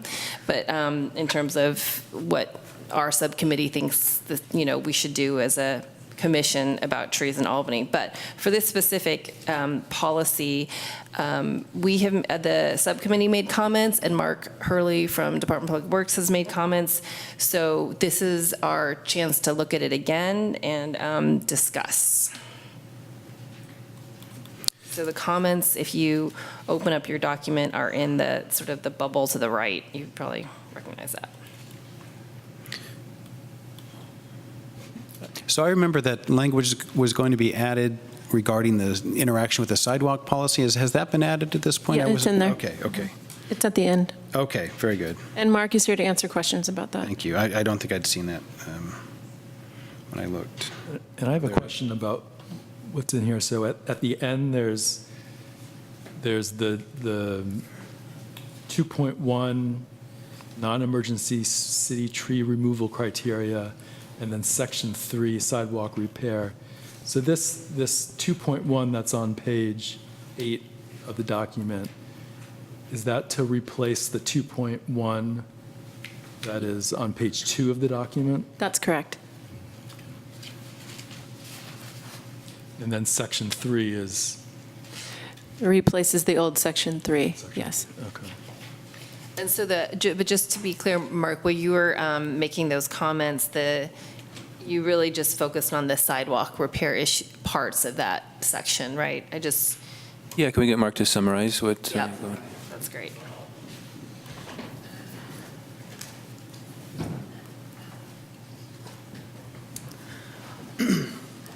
So what I did, based on conversation with John, Shelley, a number of the commissioners, and just some of the issues that have come up, is try to clarify really the sidewalks and then removal of a healthy street tree when there's a sidewalk issue. And like one of the things that we tried to do is sort of narrow the focus of what this commission would look at, of just not necessarily getting into the sidewalk issues, but what would trigger you guys to make a decision to remove a healthy street tree because of a sidewalk issue. So that's what we tried to do. And during the discussions, we wanted that to be a fairly, not a low bar, but a reasonable bar that, so the trees just aren't taken out willy-nilly. So my thought was that, and so this drives the comments or the edits that I made in 2.1, and it's essentially section C, where we would only look at removing a healthy street tree that has a sidewalk issue if the extent of the issue is greater than what could be addressed with regular maintenance means. So if you have an offset of a 1/4 inch, well, that wouldn't trigger removal of a tree, because the homeowner or the property owner could deal with that with epoxy and shaving and standard methods that don't require the removal of the tree. The 2-inch threshold, and I know that's gotten a lot of comments, I put that in there because that's really the threshold where you can't deal with the offset with standard maintenance means. You really have to remove and replace the sidewalk, which then to me would trigger the decision, is this tree really a problem or not? And that's why I put in the timeline piece of it, because if the idea is that if we want to make sure that the sidewalk has, if it's an old sidewalk and it's been broken up for years, well, we need to replace it, and maybe the tree doesn't need to come out, and we do some of all the things that we're doing under the sidewalk program, which are expanding the wet well or the tree well, bending the sidewalk around it, trying to do all the things to keep the tree, and doing root pruning and crown thinning by a certified arborist in a way that really makes sense. We want all that stuff to happen before we think about removing the tree. So that's why we put those thresholds. And then the timeline is 10 years. We want to make sure, so the idea is if even the best tree is going to, over time, impact your sidewalk. So if you replace it once every 15 years, I'm not sure that's a problem with the tree. That's just sort of the natural sort of history or timing of maybe you have to replace the sidewalk. And it doesn't matter what tree you have there, that would be the timeline. So that's sort of the logic behind the thresholds that are here.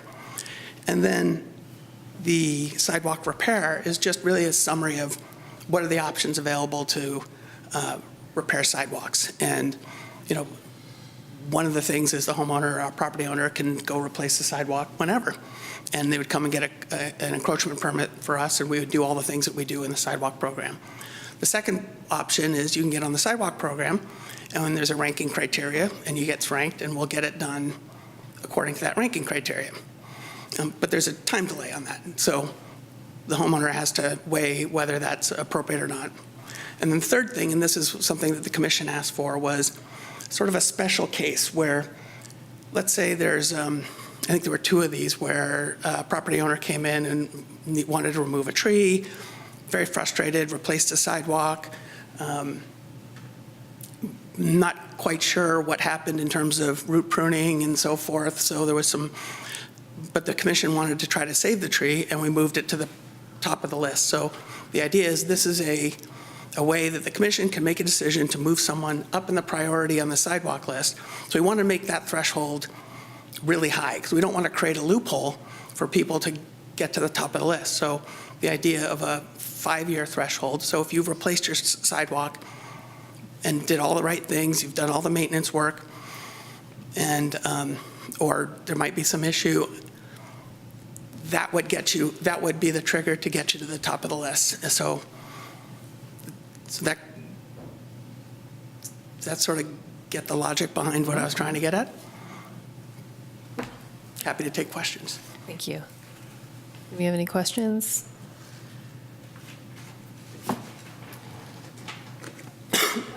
Go ahead, Ben. Question for the policy subcommittee is, did you review these revisions and feel comfortable with them? We didn't, we actually got them just a couple days ago, the Okay, same so time you you got them did. with the No, rest yes, before we met, so we Or weren't able after to we met, discuss. Sorry, after we met, so we didn't get a chance to discuss it as a group. Some people mentioned in some of the communications a 1-inch gap being something that should trigger some work done. What are some regular maintenance things that someone could potentially do with a 1-inch gap? You're saying that's something the homeowner could do without ripping out the... So you can do sidewalk grinding and shaving up to 2 inches. So that's one thing that the homeowner can do. And if there's cracks and offsets, you can grind it and then use grout to fill the crack or an epoxy.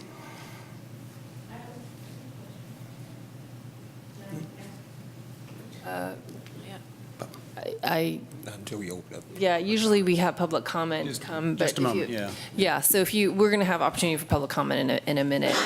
And what I would say, and I think we can take public comment before going deep into this, is that in our comments, just so you all know, there's only a couple places where there are probably substantive issues that we should go over. We've already gone over this before, so some of it's just wordsmithing, but some are substantial.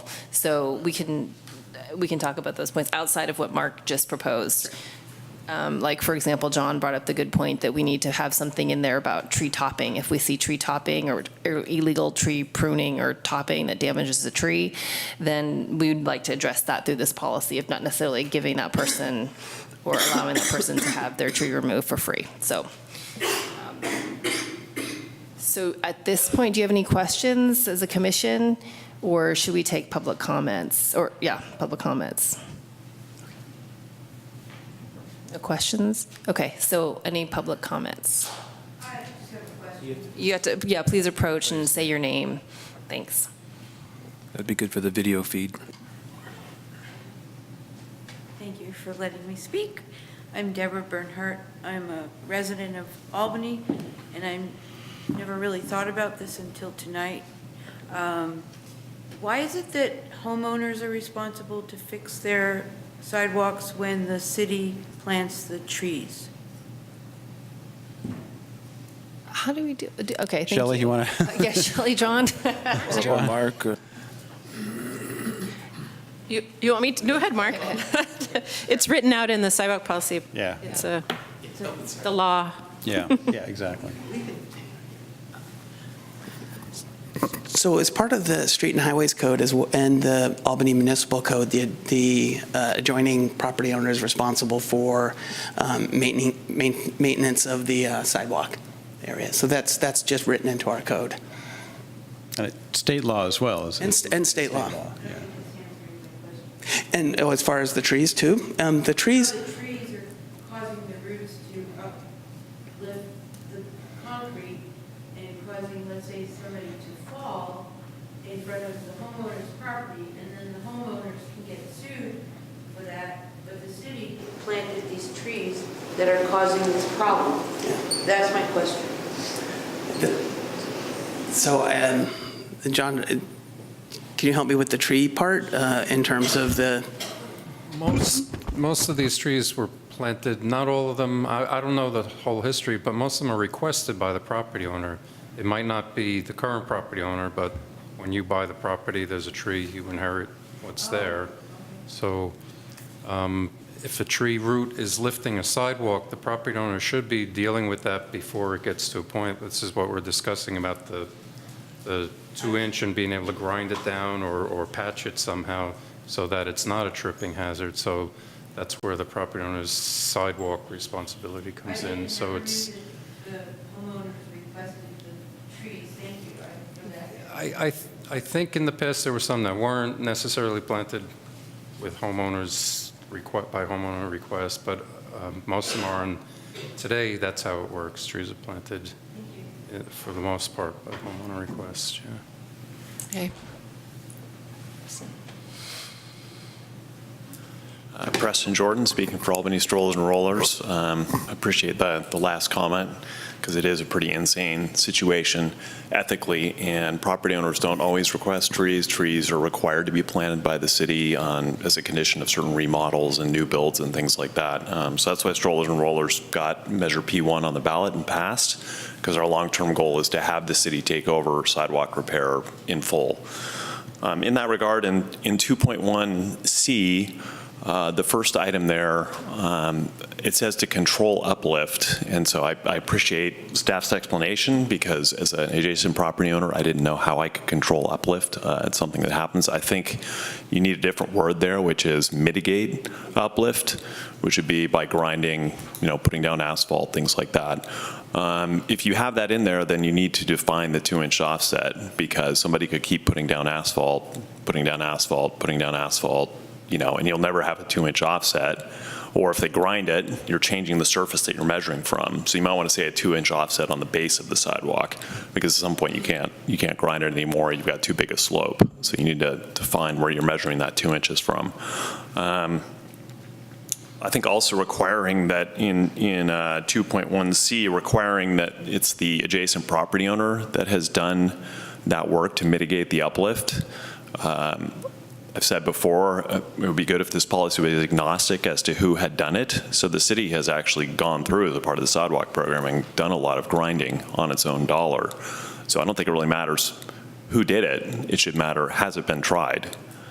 So I would ask you to take the responsibility off the property owner for that. And, the city can impose it on the property owner if it wants. It can do it itself, but be agnostic on that. Same with option 2. Under section 3, it says there that and I'll probably struggle to find the language here. If the sidewalk was replaced previously by the city sidewalk repair program, the fronting property owner will be responsible per the sidewalk repair policy. That's not really quite what the sidewalk repair policy says, although interpretations could differ. To my read, it doesn't say we have the sidewalk repair policy that extends 10 years. The city will do one fix and that's it. I could see how it could be read that way. It could be read a different way. I don't think having it in this street tree policy is the place to delineate that or to have that interpretation. So I would suggest taking that out. And I think with that, thanks so much for doing the volunteer work that you do and being here, and thanks for staff for working so hard on this policy. It's hard to articulate altogether. And I guess in my final moment on a different topic, on the work plan, because I'm probably, I don't know, I'm not sure if I'm going to stay, but on the work plan item, I think it would be interesting. So I'm a traffic and safety commissioner, so speaking as an individual, one of the things I'm interested in is the possibility of repurposing some of the parking on the east side of Masonic as part of the Ohlone Greenway. So there's a lot of parking area that's never utilized. There's some areas that are always utilized, there's some areas that are never utilized, and I think that's park space that could be. Okay, I think we have to keep it to trees, though. Oh, yeah, thank you. Did you get that last comment about Preston's last comment about? In option 2, section 3? Yeah, okay, you got that? Okay, I just want to make sure somebody got that. Okay, yeah. I think all Preston's comments are pretty reasonable and can be incorporated in here, and it still meets the intent of what I was trying to do, and clarifies things even more. So, great, thank you. I want to get a sense of how we should go through this. I feel like we've done this so many times, and we've gone through this so many times. So I just don't want to take too much time, since I think we're in a good place at this point. Does anybody have, Shelley, do you have suggestions of how we should sort of finalize this piece? I need some advice here about how to do that. I would say, well, I know that there's one right off the top that I think John will want to talk about is just the basic, calling it a street tree, or. Sure. Let's tackle that, because I think that's a. Great. Were there any suggestions, or street tree is fine, rather than a city tree? Are you fine with that? Because then we can just check them off, like, good, move on. We don't I need would- to actually vote, do we? We can just nod, because Yeah. anybody not okay with that? We discussed Okay. that last month. Yeah, it's still. But we didn't nod, so maybe have we do need to nodding. vote. It's coming back. Are there any items in here that you feel like you need to discuss, or you are willing to accept the edits that are in here? We have a few different comments. The next one is, should there be a 60-day timeline on the emergency tree removal, or is it fine to just come to the next commission meeting? That's the debate on that. That's section 1B. Oh, okay. There were two different notes there. Either one is fine. The purpose is to make sure that you know that it's happened. Next meeting's fine with me. Yeah, me too. Okay. If we just keep moving on, the C under 2.1 here is just crossed out because we have the other version from Mark. Yeah. There was a question about the city-approved project, and past use of that has been, we're putting in a park, we're putting in this, there's a street project, so it's really coming from the city. It's not homeowners development, it's, and those typically come from that, we get them from, well, no, you see them, so you know that they're coming to you. The ones that are dealing with someone's renovation or needing to put in more trees or remove trees will come with a normal staff report from community development. So do we need to change that language? City approved to City of Albany project? City project, maybe. City project, yeah. Okay. Because hopefully everything's city approved, right? I mean, if they're doing it right. Let's see. That just talks about the application process. Thank you, Mark. Okay, so the area to dig in is 2.3, which is the application request from the fronting property owners. And I think A is what you wanted to talk about the urban forestry report and the part about the tree topping. Julia? Yeah, John, do you want to, I think you had added that in there, which I think is great that you caught that we. Yeah, this could be a long discussion. I suppose it ties into here when somebody, and you brought this up before, Julia, where if somebody has butchered their tree, causing it to be in a condition that we think, or I think, or we all think it should be removed, how do we deal with that?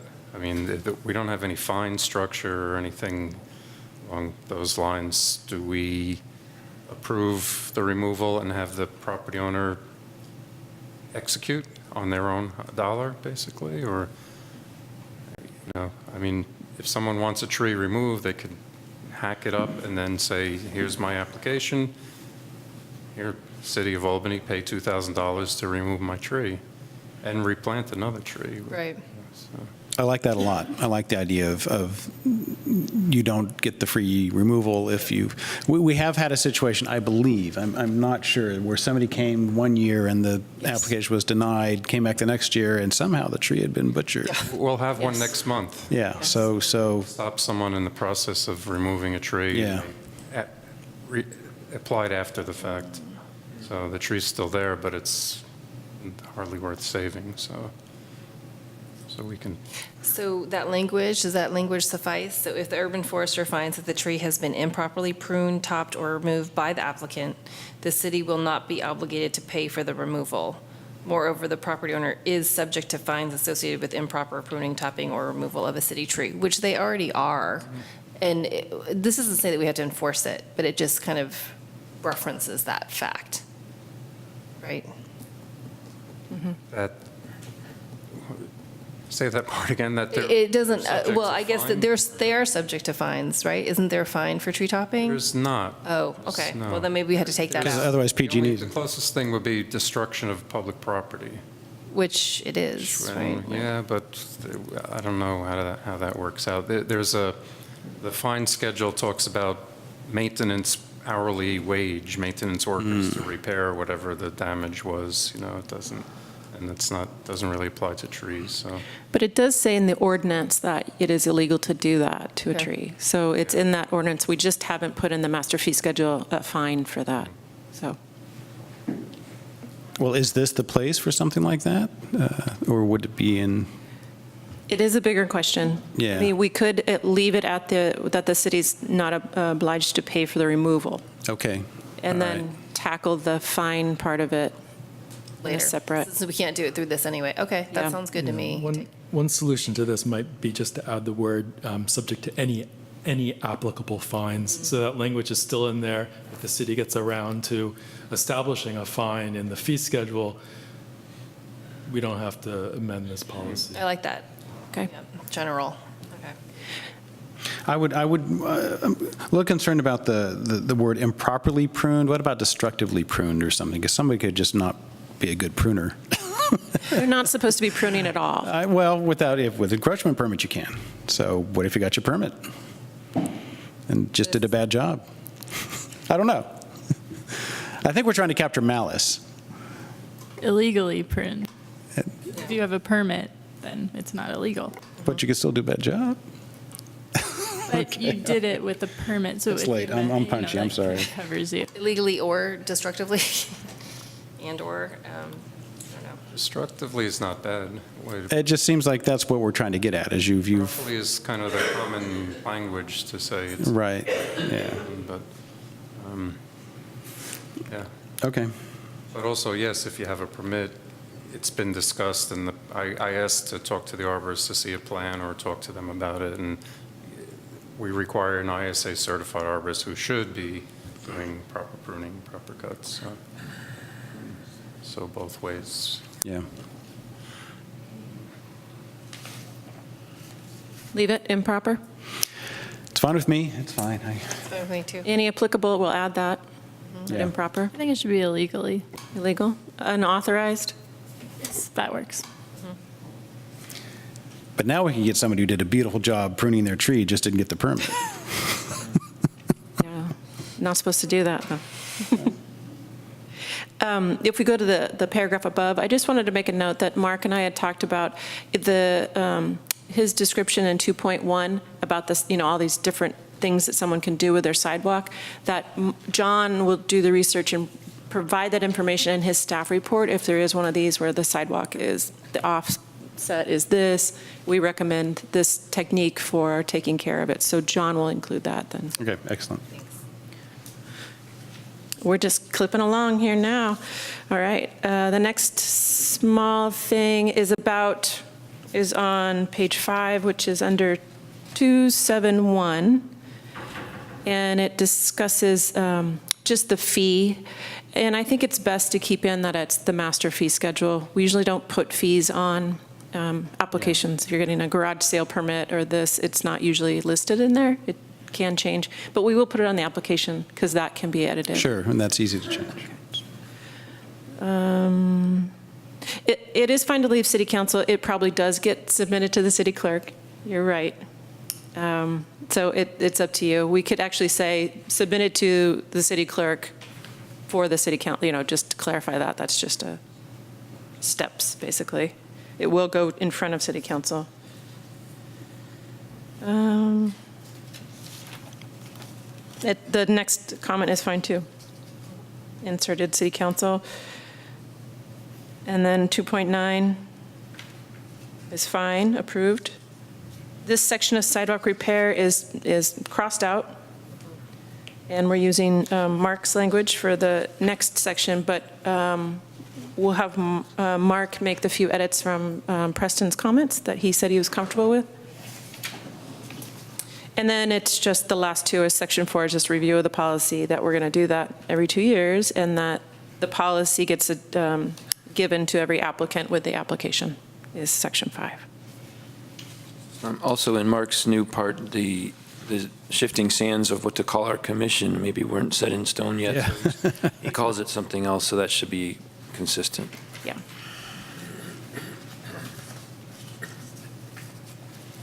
Okay. Would you like it to get cleaned up and look presentable for one final, or are you okay? I know you don't want to see this thing ever again. It's only taken 2 years. I move that with the amended things that we just discussed, that we approve it with those adjustments. I second that motion. Okay, all in favor? Aye. All opposed? Any opposed? No. Abstain, okay. Okay, great, thank you. Thanks to Mark who left, but thanks John and Shelley. I know you guys all worked really hard on this. I appreciate the effort. If, excuse me, Chair, if you at this point wanted to poll the audience to see if anybody is here for Sugar-Sweetened Beverage. Yes, okay, we thank could you. make an Yes, we could adjustment. just switch, good. Anybody here for item 7.5, Sugar-Sweetened Beverage Tax Recommendations? Okay, so we will swap that with the work plan, since that's what everybody's here for, a little switcheroo. Okay, so Shelley, do you want to take this? Yeah, give me 1 second to switch ahead here. Okay, just quickly, the work plan, we do this, it's a 2-year work plan. It goes before council. Council likes to see what we have on our work plan, and they will approve it. You'll talk about it tonight. You can just generate ideas. It can be kind of free form, however you'd like to do that. And we'll come back again in March to finalize our work plan that will go to council. And I believe maybe one of the 2 April meetings, hopefully the first one. What I have done in here, and the council would like the work plan to obviously connect to their strategic plan, which is a little bit difficult right now because they're still working on their strategic plan. So I have taken a few of the items that are currently on the strategic plan there hasn't been a bunch of discussion about adding too many more things to Parks and Rec. So we're going with that, but if anything else were to be added, we would just add it to our work plan. And so what I did was I took our last work plan and I decided just the red is like where we are, what we've done, what you've accomplished over these past 2 years. And it's a lot. We had a lot on this last work plan. We had a lot of CIP projects because luckily we happen to have some money. There are years when we have no money and there are no CIP projects. But you guys really accomplished a lot, and it was really exciting to go back through each of the agendas to see all the things that came before you and all the progress that you made on your work plan. I added this little section called additional, which was just things that weren't on the work plan, but things that you guys either had a presentation about or you listened to or you gave input on or comments, which is really important because those are things that take up time during the year. We did great on our meetings. We only missed like 1 or 2 in there for both of the years. Some of the highlights, we opened the Albany Greenway improvement, that project got completed, and Commissioner Abbott can tell you that that had been one of our topics for probably 10 years. So getting that done was amazing. We're still wrapping up a few things, also just the awards that really go back to you guys in the planning of a couple of those projects, the Parklet and the Albany Greenway. We opened Pierce Street Park, which was great. We had an opening for the Parklet. So just a number of like feel-good things, but a lot of work that went into it. I just wanted to acknowledge it, at least on the paper. If I've missed anything, let me know. We can add to it. And so what I did moving forward for this part that pickleballers want to get to is that the 2019-2021 work plan, this is the time. So we'll start brainstorming. Keeping in mind we're trying to do projects that we're going to be able to accomplish in the 2 years. Keeping in mind your time, my time, please, if you can. A lot of this is staff time. I moved over items that we didn't accomplish in the last one, and that's why this list is kind of populated already. And then added in a few of the new strategic plan items from council. So if it says council SP, that's strategic plan. I've added new if it's a new item. Commission, like the commission generated, and it's a CIP project, capital improvement project. And then the ongoing items. So tonight, and by March, we'll want to fill in what we feel like the accomplishments were for the past 2 years. And then tonight, since we have a large audience of people going for it on topics that you guys are interested in tackling, or projects. That's it. If you have any questions, let me know.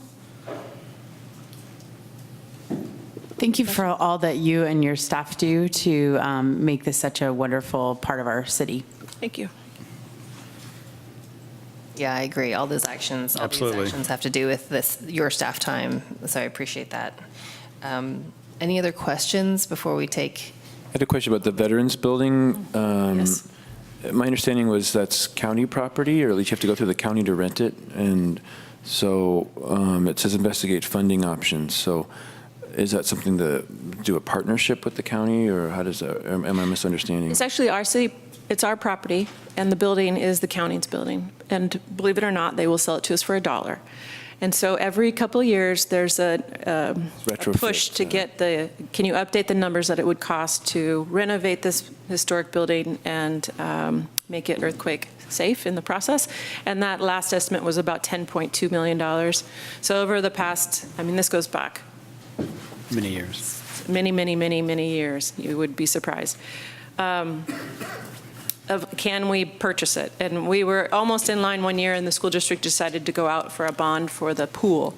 And so usually we don't do competing things. And then from there, it's just trying to find a spot, if that's going to be a funding option. So the idea is to let's look at it again, which is a number of times. And we've already got the feasibility study that would be updated, so you'll get that information coming soon. Any other questions? But I think it sounds like we're, oh, go ahead. What has been the process in previous years to identify what should go on this list of? Starts with the strategic plan, so we get those from council. Prior to this, we spent a good amount of time.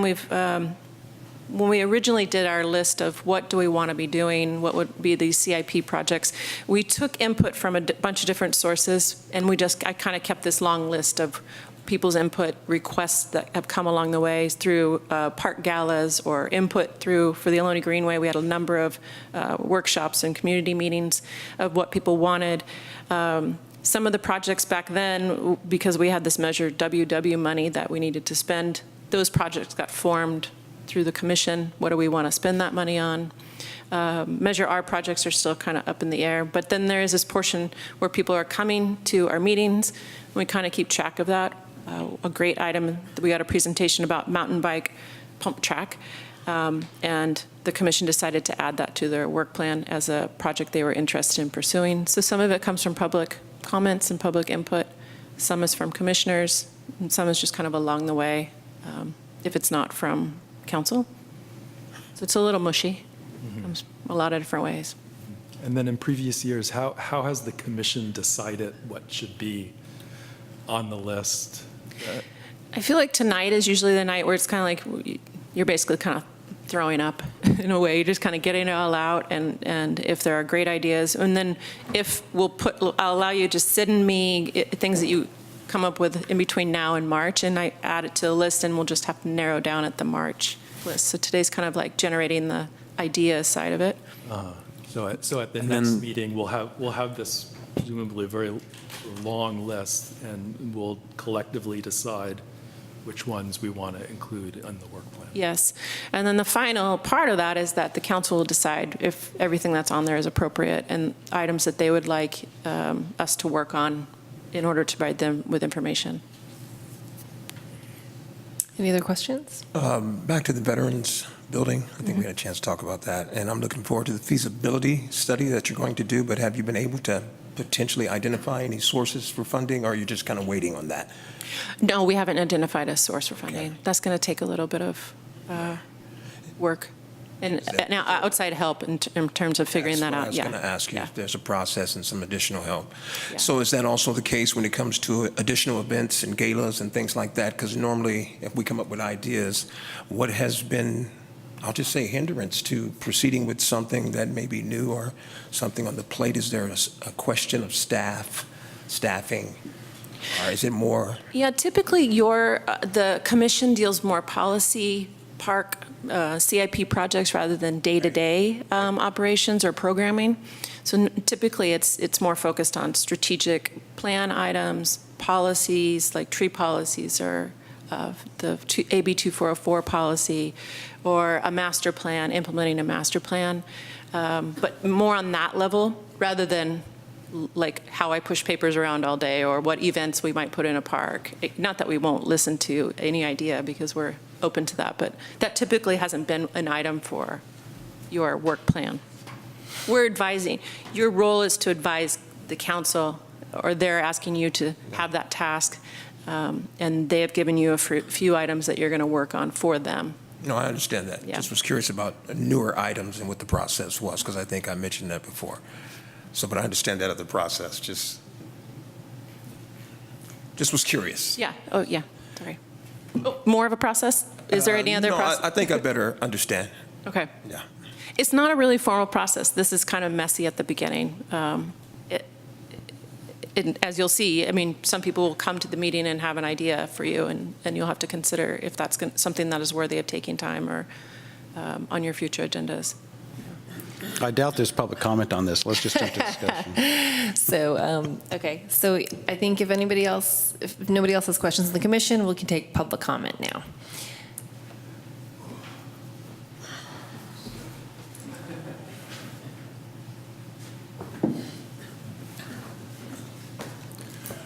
Good evening. My name is Philip Moss, 912 Santa Fe Avenue. I would respectfully request that the work plan include adding or converting the tennis courts at Ocean View Park to permanent pickleball courts. Pickleball was not on my radar 6 months ago. I heard about it and I thought it was a strange sport that people played, and I didn't know anything about it until somebody drug me out to the court. And then I realized it's a great senior sport. It's huge in the city of Albany, and nobody knows about it. And so we're kind of left with very limited times to play and get together.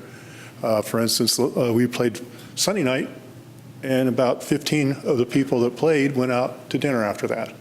So it's a great communal sport.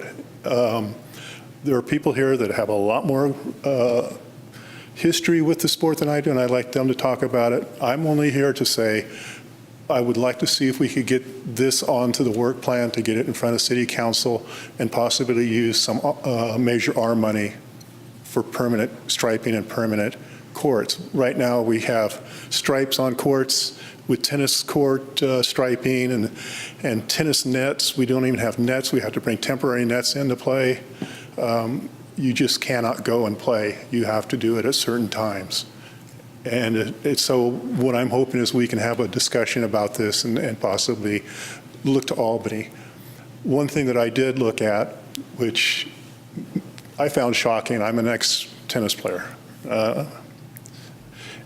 There are 41 public tennis courts between University Avenue and Potrero. And I don't even have to ask, but there's no pickleball courts.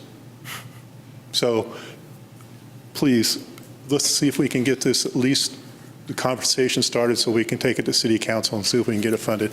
So there are a lot of people, we're going to try to limit this to a couple people to talk. You have a question? I'm sorry? I do, but only after you're finished. I'm done. So I have played pickleball. I learned about it at the Mystery Sports League, which I played through Albany Community Recreation with my husband many years ago.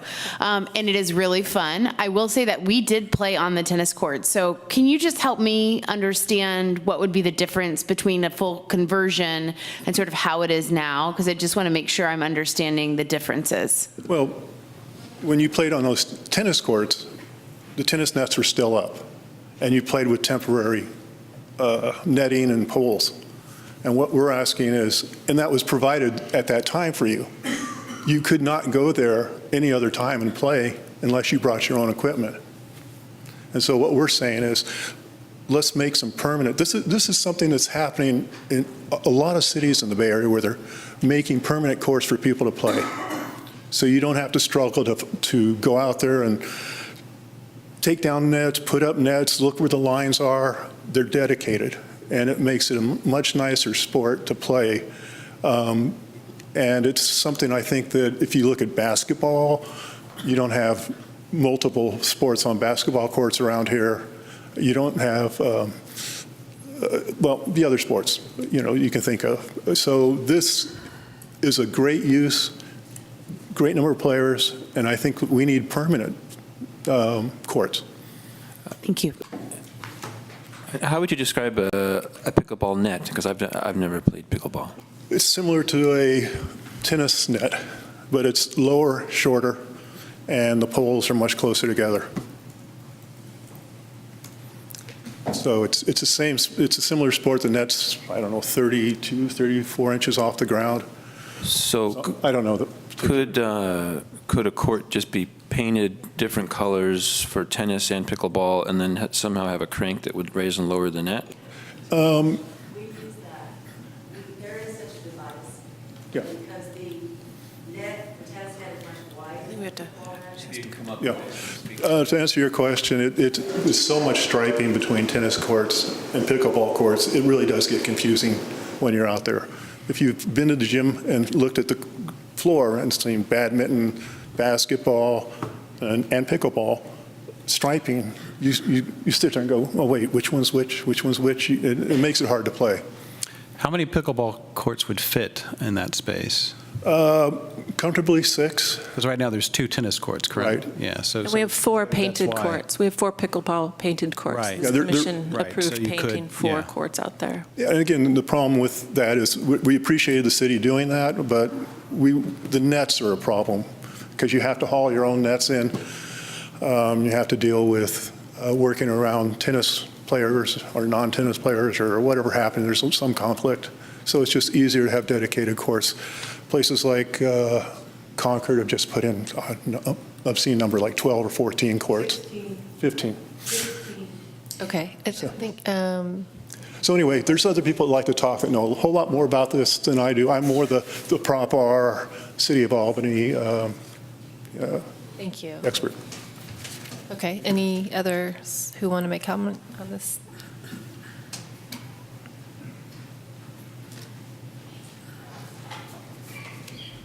Hi, my name is Kathy Terrace. Sometimes I think pickleball is one of the best kept secrets in Albany. A lot of the pickleball growth has been generated by senior citizens, and we tend to work below the radar. So let me try and bridge some of the knowledge gap, if there is one, and let you know more about the growth. Albany was the trailblazer in starting the very first pickleball program anywhere west of the Berkeley Hills. The closest would have been Maui. I'm not sure of the exact start date, but I know there's a 5-star Yelp review from 2012. The original sessions at Ocean View were on Tuesday afternoons, and each week the pickleball lines had to be laid out with masking tape for 1 court, then 2 and 3 and 4 as the attendance grew. At the end of each session for 3 years, we'd rip up all the tape, roll it into a big ball, and throw it away. Finally, in the fall of 2015, the city painted the lines for 4 pickleball courts at Ocean View. No more masking tape. In January of 2015, there was enough demand to add 2 weekly sessions on, or second weekly session on Sunday at Albany High School Gym. One of the things that's really unique about Albany sessions is that Belle, the Albany Rec Adult Sports Coordinator, offers an introductory pickleball lesson to any newcomer. In 2018 alone, Bell taught 148 new players, and he's averaging 8 new players a week so far in 2019. So you see, over the years, Albany has fostered the creation of a large number of pickleball addicts, and 2 sessions a week was simply not enough for us. So in 2016, we started informally adding weekly open play sessions at Ocean View on Saturdays. In 2017, we added Sundays, and last year we added Wednesdays and Fridays. These extra sessions, as Philip said, are led by volunteers who bring the 30-pound nets, balls, and the other equipment. This equipment is passed from one volunteer to the next all the way through the week because we haven't had a place to keep the portable nets at Ocean View. But Shelley has just informed us that we're getting much closer to having a spot to just lock them up and make them available for anyone to go play. In the second half of 2018, we began tracking attendance. So here are some statistics. Since July, at least 162 different pickleball players have shown up at Ocean View or at the gym. Collectively, they've come over 3,094 times. That's one person showing up for one session just since July. Sundays at the gym are the most popular since they don't get rained out and working people can attend. The remaining daily sessions each draw 12 to 20, I forgot, and so they draw 20 to, the Sunday sessions draw 20 to 40 people per week. And keep in mind, there are only 5 courts, so that means only 20 people can play at a time, another 20 people are waiting for a court, and they're having a lot of fun socializing. On the rest of the weekday sessions, we have 12 to 20 people. I started playing pickleball when I was 62 as exercise therapy after open heart surgery. I had never gotten involved in a sport before, but pickleball seemed more accessible than any other sport, so I thought I'd give it a shot. Thanks to the welcoming encouragement I got from Belle and a lot of the other pickleball players, I stuck with it. Originally just for the exercise, but eventually for the laughter and all the new friendships. At Ocean View, I've played with 10-year-olds and 90-year-olds. Speaking of which, if we had middle school, or if we had pickleball courts at Ocean View, those kids could be playing pickleball. If you could fit 6 to 8 courts, you could have, 32 kids playing as part of the after-school program. They'd have a blast because it's very accessible for younger kids. When we have a waiting line, which is often, I've gotten to know retirees, all the other players, they're construction workers, we have a college president, we have, students, so it's just a huge range of people. Many of us would say that pickleball has changed our lives, and some of us play 5 to 7 times per week. So I hope I'm piquing your curiosity and that you'll show up for one of Belle's sessions and find out what all the fuss is about, because it really is a lot of fun. Thank you. Okay, thanks. Any questions? Next comment. We're going to keep on taking public comment so we can. Okay. Yeah, thank you. Anybody else would like to speak?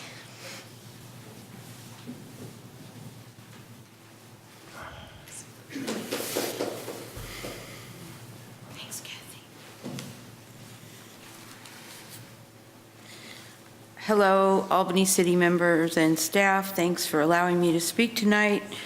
I'd like to talk about the health benefits of pickleball. My name's Deborah Bernhardt, and I'm a longtime Albany resident. I'm also a registered nurse, and I am a pickleball addict. Truly. I'm a former racquetball player and tennis player, and I've been playing pickleball for, actually I almost started the day Kathy did, so we became addicts at the same time. And really, truly, pickleball has changed my life. And back to the health benefits, I just want to talk about my own health benefits. And this is why it's so important that this, for the health benefits that the city of Albany helped to provide dedicated pickleball courts. I play pickleball, I tried to play 7 days a week, but I would get injured. So I now play 3 to 5 days a week. So it's a lot of regular exercise for me. And I personally struggle with depression, and pickleball has helped me tremendously in that area. I'm pre-diabetic, and my lab value numbers have improved amazingly. I have severe arthritis in both my knees, and since I've played pickleball, I've had to learn how to do strength training to be able to play, and that's also improved my pain in my knees. I'm so much better. I've made lots of new friends, and I also share this with my husband who's here tonight. We're mixed doubles partners. We play in tournaments, and we're still married. So in general, the health benefits of pickleball include, I also want to say that this is according to AARP, 3.13 million people are playing pickleball. That was quoted in 2017, and it's the fastest growing sport in the United States. And the health benefits are that it's very fun, there's lots of laughter, there's increased positive social connection. The basics are very easy to learn as opposed to tennis. You could learn pickleball in 3-4 times and play it.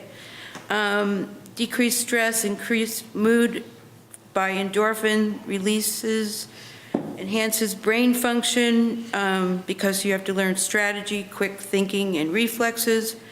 The memory, the score is a lot harder sometimes to remember than how to play, but we're working on that. Weight loss, balance and agility, strengthens muscles. It's considered a weight-bearing exercise. Cardiovascular health. People are planning retirement now, and the biggest part of that when you're a pickleball player is, I'm not going to retire anywhere unless I know where the pickleball courts are. Thank you. And I'm sorry, we didn't one do more the time, thing. so- What? okay.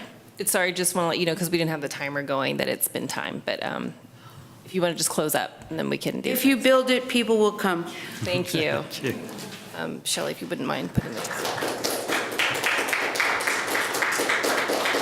next comment, next. So my name's David Yabasaki. I've been playing for about 2 years, and I'm also a pickleball addict. I played softball for many, many years, like 35 years. I had shoulder surgery, and I can't do that anymore. So pickleball is my sport.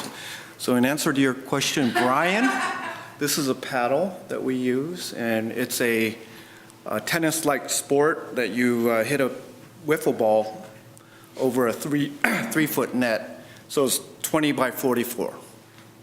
So it's just hitting the ball around like that.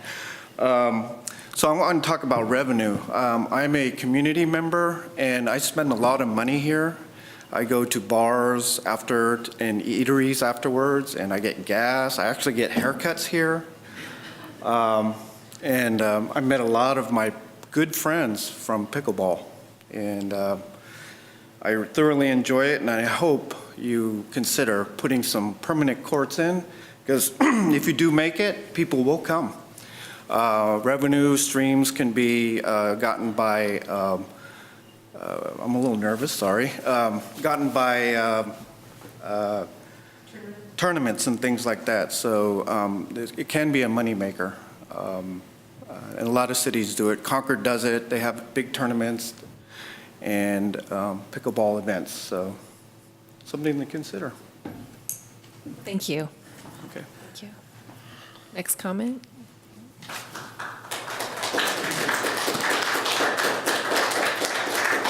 Hi, my name's Bill Pounding. I second everything that's been said so far, but I'd like to just focus on why create dedicated pickleball courts as opposed to just having tennis courts where pickleball can be played. And I think there are a couple of reasons. One is the hassle of dealing with getting portable nets set up and whatnot. The other thing it seems significant to me is, I haven't counted the tennis courts around, but if there are 41 tennis courts in this immediate area, there are no dedicated pickleball courts. That seems, given the number of people that are playing pickleball now, I can't tell you how many people are playing tennis, but I'm guessing that there's a pretty significant percentage that are now playing pickleball compared to tennis.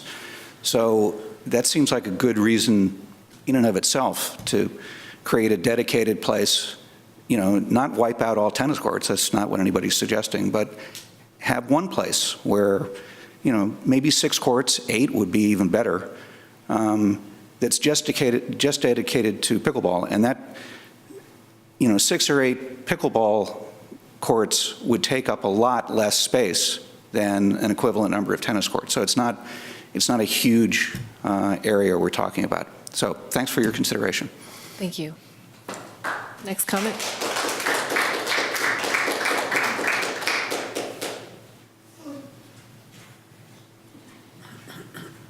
My name's John Swindell. I've been playing in Albany for about 5 years.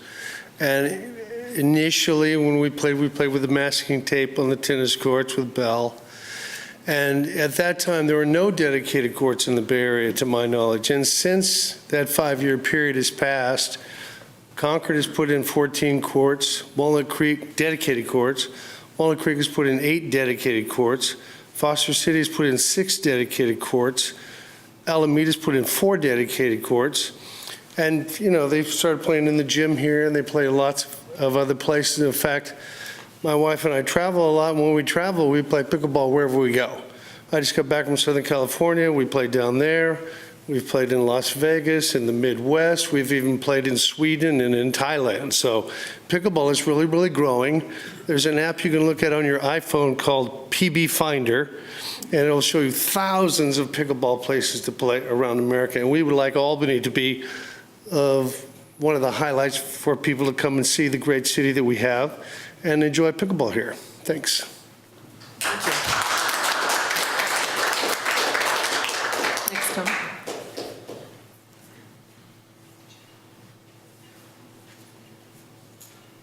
Yes. Hello. My name is Jack Wolf. I'm a long-term Albany resident. I started playing pickleball about 2 years ago. I'm very active in table tennis, ping pong, and Albany is a great place to play ping pong. We have the club, table tennis on San Pablo Avenue, and I've played there. But pickleball is more social. I play ping pong 3 times a week. I started a program with a friend of mine at the Albany Senior Center, and they're great friends, but pickleball people get together, because you play doubles almost all the time, and every time after you play one game, usually you change. If you win, you and your partner win, you switch, you each go to the other court and get a new partner. So like in the course of one afternoon, if you just started the sport, you'll meet like 12 new people. And you won't be friends with all of them, but you really meet a lot of people, a lot more than I've met playing ping pong. And so it's great that way. It's especially great for seniors. Ping pong is great for seniors too. But because of the serve, the overhead serve in tennis is so hard, especially for people that get over 65. Pickleball, you serve underhand, and that sort of equalizes the sexes to a certain degree. It also allows people that are not, really great athletes to feel like they can come and play the sport right away, rather than like you need to take tennis lessons before you can really play tennis. And that's even somewhat true of ping pong. You need to have a little bit more skill to get started in it. So I just wanted to give that perspective that it is a really great social sport, and people do mingle and get to know each other a lot quicker than in any other sport that I participated in before. And I've made some great friends in the course of the last couple of years. I've seen Albany as an exciting place, to get into this new sport. I've seen the growth that John talked about in Walnut Creek, where they've added dedicated courts. There's a guy that plays ping pong with us that's a landscape architect. He designed tennis courts in San Francisco, and they had a committee meeting and decided they needed to add pickleball courts there. So I know a lot of communities are responding to this demand, and I hope Albany will distinguish itself by becoming one of them. Thank you. Thank you. Next comment.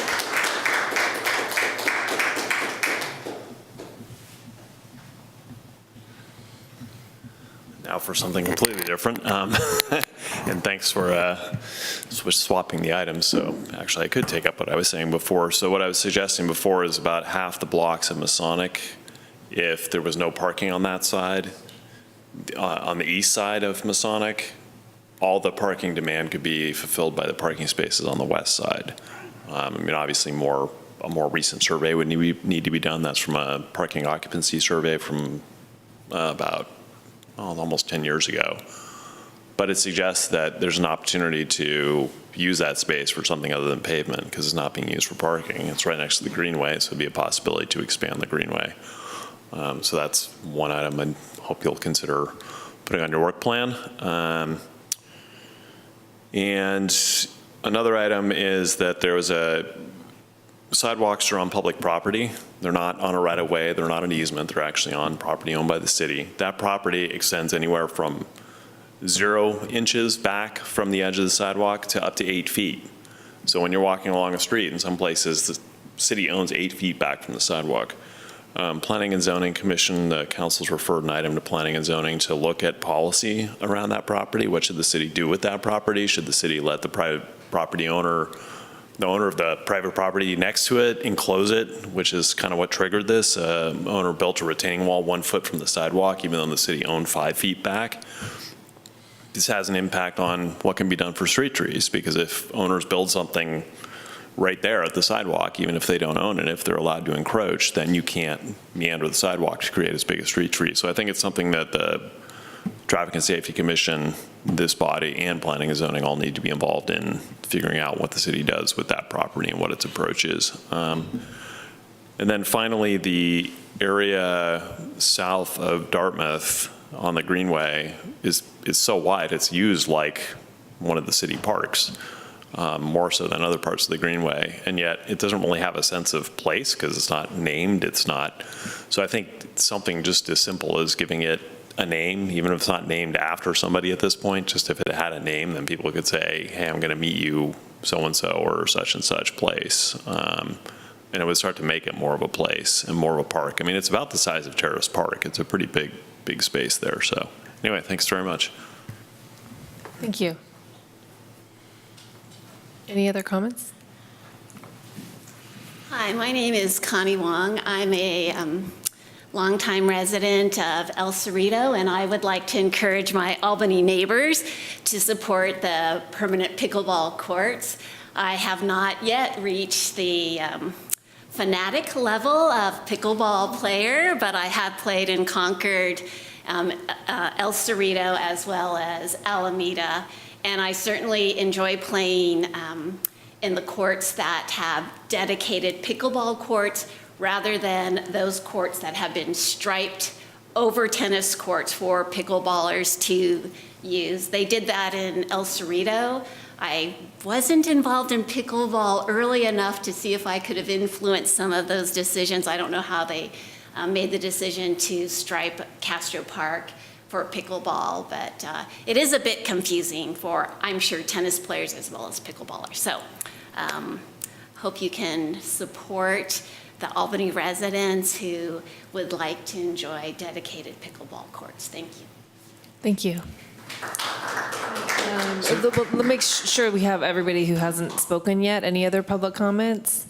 So what I'm getting is we're supposed to turn Masonic Avenue into pickleball courts? Is that what I'm hearing? That's kind of what I... Okay, yes. If you could... I'll be really quick. Okay. I just wanted to add that approximately 4 years ago, with the help of Kathy, I started a pickleball program in Emeryville, which is, I went into a badminton facility because I knew the dimensions of the courts of badminton and pickleball were the same. And I said to the management, could we play pickleball here during your dead hours? And he said, what's pickleball? And he said, no. And I went back there 3-4 more times with a net, with the balls, with blah, blah, blah. And we started with 4 people 4 years ago on Wednesdays, and now we have about 60 people on our list. More keep coming every week. It's now 5 days a week, Monday through Friday, 10 to noon. I volunteer with some other help. None of us get paid, and the badminton facility gets $5 for 2 hours for each player. And we don't make any money doing this. It was just for the love of pickleball. So Emeryville has a badminton facility now with 5 days a week pickleball, and approximately 15 to 20 people play every day. Thank you. Okay, thank you. Any other comments? Looks like no, so we'll bring it back to commission now. And I think now is the time to also just discuss any other work plan suggestions. I want to point out just a couple of things on here on the list I moved over that are big things. And one of them is updating the Parks and Rec master plan. And our current master plan was from 2004. And so we're in the outdated stage. And so that will be a big topic when we initiate that process. A lot of things coming before the commission, so. When do you foresee introducing that, Shelley? I have to figure out how it will be funded first, so. Oh, okay, because it's an actual plan that somebody would. Oh, yeah. help- Okay. Yeah. One thing, people who are here for the pickleball may be wondering is that going to be one of the things we consider in March or for the official work plan? I'll put it on the list with all the other ideas that are generated, and in March, we'll go through that and narrow it down, yes. Great, thanks. Do we need a motion to add it to the plan, or it'll get added to the plan by virtue of it being suggested by the public? Do we as commissioners need to? Yes, you have to approve your final work plan that will go to council. For tonight? No, I mean Not for tonight. tonight, just someone need to make a formal. We're brainstorming, and then next time we vote on the list. Yeah. Great. Yeah. Preston, I just had a question. The Masonic, is that what's the cross street there that you're talking about? Is it Solano? Oh, no. Dartmouth? Dartmouth, yeah. I think if you're talking about the park idea. Yeah, the park. Yeah, it's south of Dartmouth. South of, on Masonic. Yeah, I know where that is. Masonic. That's not where the parking is, right? You're talking about that for a named park, but the Named parking park. was. Yeah, the I mean, pickleball. that is one of the blocks where the parking is dramatically under occupied. So it's yes, both there. That would be a place to name it, It's not and the a only- place yeah. where you could Okay. expand the park. Okay. There are other places where you could probably expand the park as well, the greenway, I should say. Okay, thanks. Any other ideas? I had a question about the master plan. Will that go into like playground structures to make them more potentially like updated? Because there's so many cool, new, exciting structures, but Albany doesn't have any. We have cool stuff. Come on. Pear Street Park, that was really cool. It looks at everything. You're It right, looks at- that part does. If you have a chance, you can actually look at the 2004 and kind of get an idea of what they incorporate, yeah. There might be some waterfront topics we would want to add, since that's sort of under our purview now. Or not. It's just going to come to us. It's just wash over. We're not creating them, but yes, they will. They will come from a different place to us. Yes, that's Jeff's world. Forces of nature, got it. There are a number of things that I didn't really list out. We're trying to wrap up those Measure WW projects. So one will be the bathrooms. That contract is actually going on the saw council that, yeah. agenda. Yes, thankfully. So that will start moving. You will have I have ready the lighting design for just putting in some path lighting in Memorial Park to make it safer during the dark months. So that will be coming to you probably next month. And we just have to wrap up a few of the other small projects so that we can be done with the Measure WW. Bocce is almost there. We're just going through a few bits of craziness with finance and. So you think bocce ball is more popular than pickleball? Because But if you ask, they're both emerging like sports, right? These are those lifetime sports, and they just look a little different from what they used to say a lifetime sport was tennis and bowling, those kind of sports. Now, The bocce wouldn't conflict with the tennis courts anyway, right? So. I'm teasing. Totally separate. No, but I was curious. he just likes to give me a hard time about bocce. So, Shelley, with the lighting, the enhancements in that area, that will incorporate some of just the overall maintenance of the different parks and recreation centers as well? No, it's just lighting at Memorial. It's And lighting. it's not lighting to light up the park to be used at night. It's just path lighting. It's very dark in that park. And so we have a preschool and a childcare center where parents are coming in and out during our really dark period. And it's very, very, doesn't feel safe. Just hoping to address some of the maintenance issues in the future with some of the parks and rec. I know we spend a lot of time on trees and sidewalks. And the open spaces, just in my short tenure of going to almost all the parks and saying there's just a lot of things that need to be addressed. If there any items from the sugar-sweetened beverage discussion? Those will be moved over if any of those are things that should be, are any of those projects ones, I didn't see them on here. Did I miss them? The ones that are currently happening, the ones that they voted on before council, those are about to take place. There's 2 programmatic kind of free things in the park and the free cooking classes. Those are things that are just happening. The fitness challenge type thing, Rec is working on right now to figure that out, yeah. Going back to Commissioner Cooper's comment, I was actually thinking about this too. When I first came on this commission, I had no idea how much it would be about trees. but about parks, like we have this one, memorial park improvements, but any other general input that we might want about parks or open space, where would that be in here? I'm just wondering how we could articulate that as something that we might want to think about or work on. Mm-hmm. Yeah, and that gets looked at in master plans as well, like a maintenance plan. But we can add an ongoing topic of discussion or something like a check-in or whatever you'd like in terms of park maintenance. Okay. Yeah. So just from the grounds of discussion only in this, I'm sorry, I'm kind of going off of some previous experience with other cities in the Park and Rec Commission, so things may operate a little bit different here. Yeah. So just curious, just topics of discussion, not able to actually address certain, or bring it up, or put it into policy, or put it on the agenda, that can't happen? You mean just if it's not on your work plan? Yeah. The work plan is meant to keep us focused on what we've told council we're going to be working on. There has been, prior to doing work plans, commissions can get often directions that council weren't aware that they were tackling or spending their time on. So council wants to make sure that we're focused on the items that they want us to be working on. And so the work plan is supposed to keep us on track. And when we've had this before, if something comes up that we'd like to amend our work plan, there's a formal process for that, and it goes to council, and we request from them to amend our work plan to include an item. And so there is a process if something comes up along the way. Love to know more about that. That'd be great. Yes, and you will probably learn about it in, maybe not in the Brown Act training that's coming up, but those are all part of that handbook that we have, the Boards and Commissions Handbook that is online.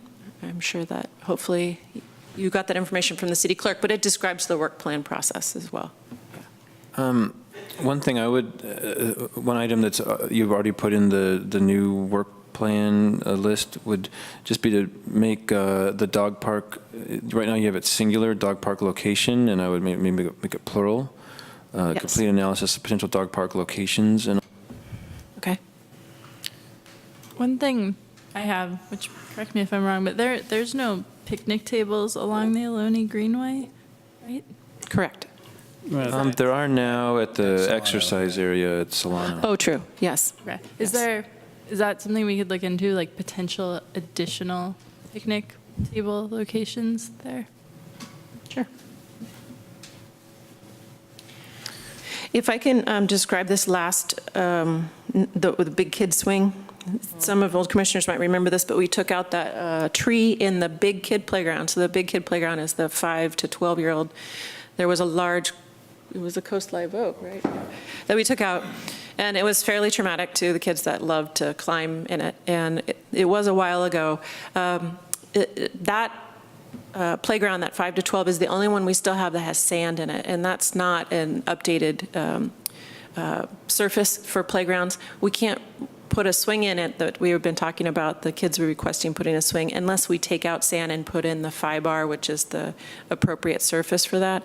So I added it here because, number one, for maintenance, we have to replenish the sand and it costs more than FIBAR. But number two, if we actually go through the process of putting in the FIBAR, we could move forward with adding that additional piece of playground equipment that the kids were wanting. I had another question about that park in particular. And maybe if we put in the FIBAR, it would obviate this. But I've been there a lot, and it's a really popular dog park, which is great. Mm-hmm. But a lot of times the dogs will go in the sand and sometimes poop in the sand. And then I've also had my children be afraid to go into that playground because of dogs. And so I guess I would say it might also be a place to look at fencing in the big kid area, even though I understand like big kids shouldn't need to be fenced in, but just because of the attractiveness of the dog park, maybe, or, you know, the dogs in that park, maybe if we have an official dog park, it'll mitigate it, but I know a lot of people are from that neighborhood, so, yeah. Got it, yeah. That comes up a lot. The playground to 5 would be in the big kid area, not the little kid area? Correct. Both? Or- Just the big kid area. We have the Dartmouth tot lot, which has sand. Sand is popular for really small kids, so that one is fine. And under the swing set, there's the tot turf, the spongy things. But we leave the sand because the little kids like that. So we would keep that theme of the small kids' playgrounds having the sand. Memorial has a designated sand area. Dartmouth has a little bit of sand with tot turf, and then Terrace is the other spot that still has some sand. So are we on a deadline with the sugar-sweetened beverage tax? I'm looking at the time. Do we got to do that tonight? Well, or you got to do it all in March.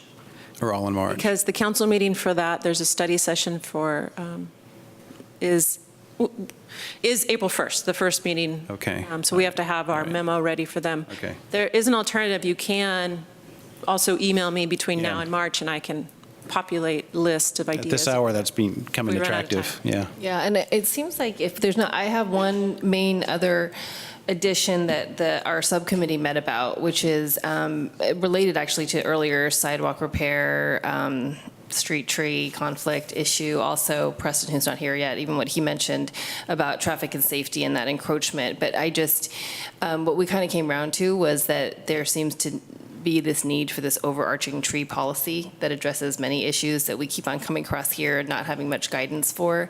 And so John is, I mean, I hope I'm not speaking for you, but has thought about this already and has something in the works, and that's maybe something that we thought as a subcommittee could be addressed definitely with Park and Rec, but also with other commissions that have a stake in this, like Sustainability Commission, Committee, or Climate Action Plan Committee, I think is what they're called now, and then also with planning. So if we could have that in the work plan as a, I don't know what we would call that, a city, I guess it would be a city tree ordinance or something that addresses these overarching tree issues, not just removals, but also plantings and green infrastructure, that kind of thing. Yeah, I definitely think that's possible, and I think just like if his program for tree program would be like a construction project, that it would probably come here for its comments and input, and then probably go to planning and zoning, because they have a piece of that too for their input. So it might, John might be doing the rounds with those commissions to come up with a full program that meets all the different, because there's a lot of different players in that. Yeah. Yeah. So I could totally see us saying, you know, review of tree program or street tree policy. And I think part of the problem we've had with the tree removal is we're trying to cram everything into that. Yep. And if we had the overarching one, we could be a little more focused. But review that and Yeah. give our input. Yeah, and I wouldn't, I mean, there is really none, so it would only be like initiating one, if that makes sense. He has been working on, this is the tree planting, young tree care. Yeah. Process, we met with Nicole and. Okay, I guess I mean in terms of having it be part of a body, a separate body. Policy and some kind of fine schedule or something. Those are Sure. parts. Okay.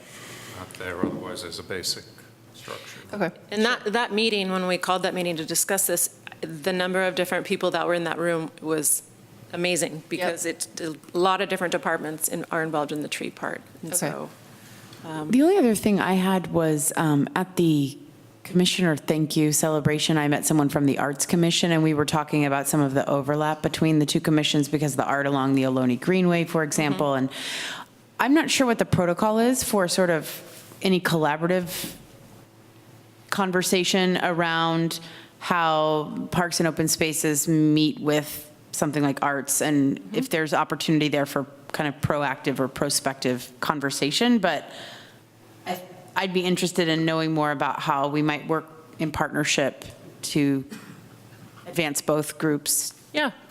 They have an arts master plan, and just like you said, we did that with the Albany Greenway. So our project, we set aside money for the creek art part and the loop, and they did matching funds and exceeded one of them. So we worked together on that. But of course, putting in art is always great.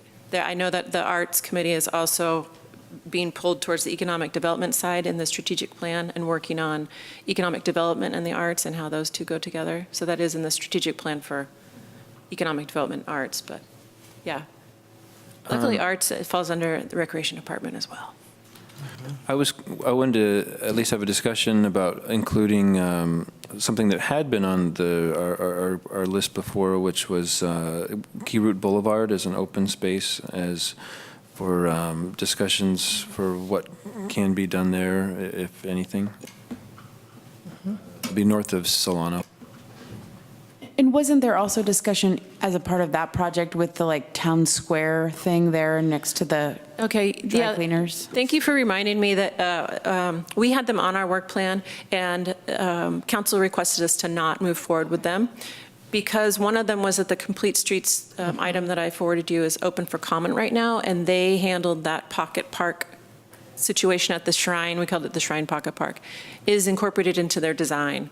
And so I would anticipate that not only is there a comment period, but that design will come before you because that is a linear park. Key Route Boulevard is a linear park, and that pocket park should have your input. So it's moving forward. It's just not initiated by us. Okay. Yes. Key Route is still up for grabs. It is in the 2004 master plan as some sort of passive park because it is a long linear park. It doesn't qualify for Measure R fund, so that's what moved it out of something moving. It's not a recreation play field, although I think that passive play is recreation as well. It's being utilized as a dog park right now, so. Well, it could be an official, like, small dog park or something. Right, right. So they're having conversation right now, I guess. It's going to be a part of the master plan. That's what It was in our old master plan as one project that we covered most of the items that were in the old master plan, but that is one that had not happened. Nothing they pulled it, yeah. They were, from our. I have some things to add, not related to that. Was that okay? I think it might be a good time to go back and look at the integrated pest management policy. That has not been looked at, in my understanding, since 2007 when there was a resolution passed by council. But, I think it would be nice to look back over it, see if it still makes sense, see if there's any updates. One thing. Then the other thing I've been thinking a lot about is just how to, one of the things that in the work plan you describe, one of the goals is bringing in diverse voices. And Harriet and I are both appointed by the school board, and so I'm not sure how it works, but if there's a way to talk more with teachers, understand, how some of their curriculums could intersect with parks, and, especially since we have the signage, like if there's a way that there could be some overlap or better use of our parks that we could start thinking more proactively about. And then also on that note of like diversity and inclusion, there's a lot of First Peoples who I would love to hear their perspective on, how the open spaces or parks could better reflect them. So reaching out to them, inviting them to come and share their perspectives. I know I'm very interested in finding a location for a public restroom, perhaps on the Greenway, as part of the Blue Glove crew who frequently picks up human waste. I would really like to see a public restroom somewhere.